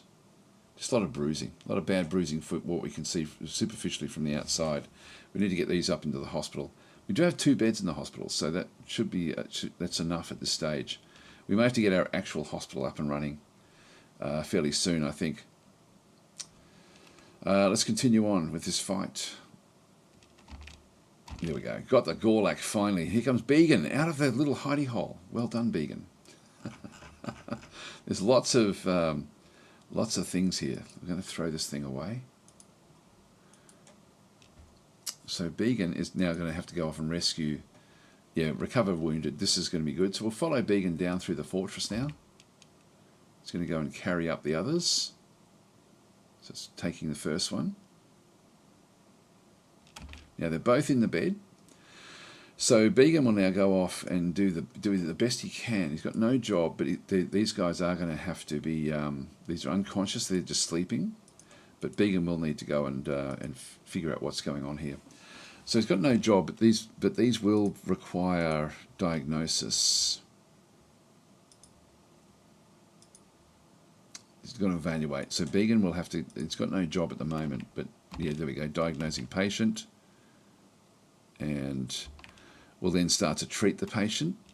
What about Atomic Ant? Attend a meeting with Munkerstrap, the expedition leader, who is unconscious, but they're still going to have their meeting no matter what. The Rutherer, the Reacher. Now, where's that? Okay, we've got fights. This is on a layer that we don't have to worry about. So we can ignore the fights on this layer because this layer is secure for us. Wow, what a fight that one actually was. That was not good. That was very, very dangerous.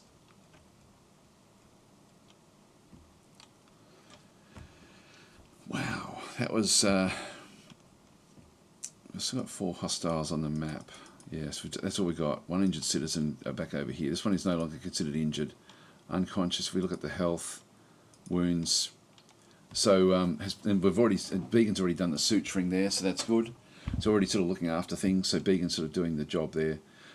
Once we do this last one, what I will do with Began.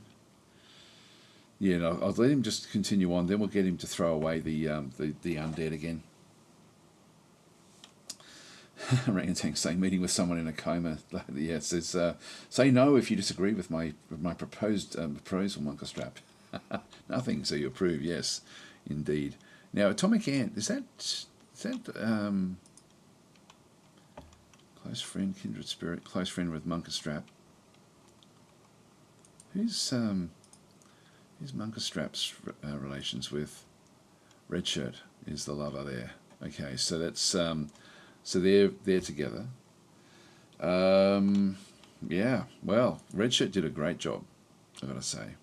A great job. So we'll just get rid of all of those. We've still got the 1 injured. Began's still attending that one. Began will have to go off and evaluate. Look at the health again. Wounds, yeah, sutured, all this good stuff. So Began's tending to this very, very smartly. Now, already Klingzog is back. Was Klingzog the other one that was injured? I think Klingzog was. Yeah, so he's using a crutch in his right hand. Right, well, that was pretty damn interesting. Now, we've got Cause Lord. We've still got these, we've got, that's Sev's mutilated body there. I wonder if we, yeah, we're going to have to make all sorts of arrangements. We've got the Gorlak there. Von Schweinhut may come back as a zombie. Let's just let it run forward for a little while.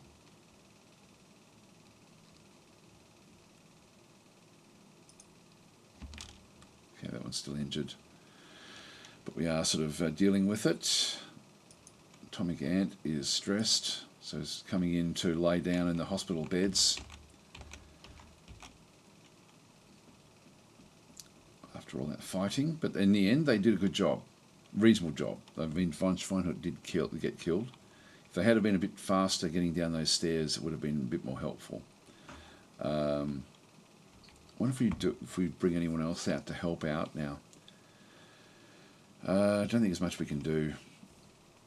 We'll just keep it going the way it's going at this stage. But I'm pretty much run out of time, guys, so I'm going to have to leave it here. That was a massive fight. That was great, actually, with what actually happened there.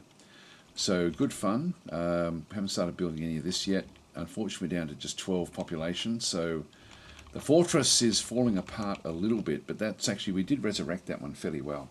So I'm going to leave it there. So thanks for watching, and we'll be back next week to continue on. Cause Lord is now causing issues here. What I'm going to do here is I'm going to go and build another door here. That will then give me a little bit of leeway. That would have been, well, actually I still wouldn't have seen it.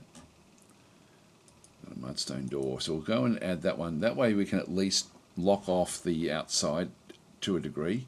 Got a second one there, but that should have been where I put the door in the first place.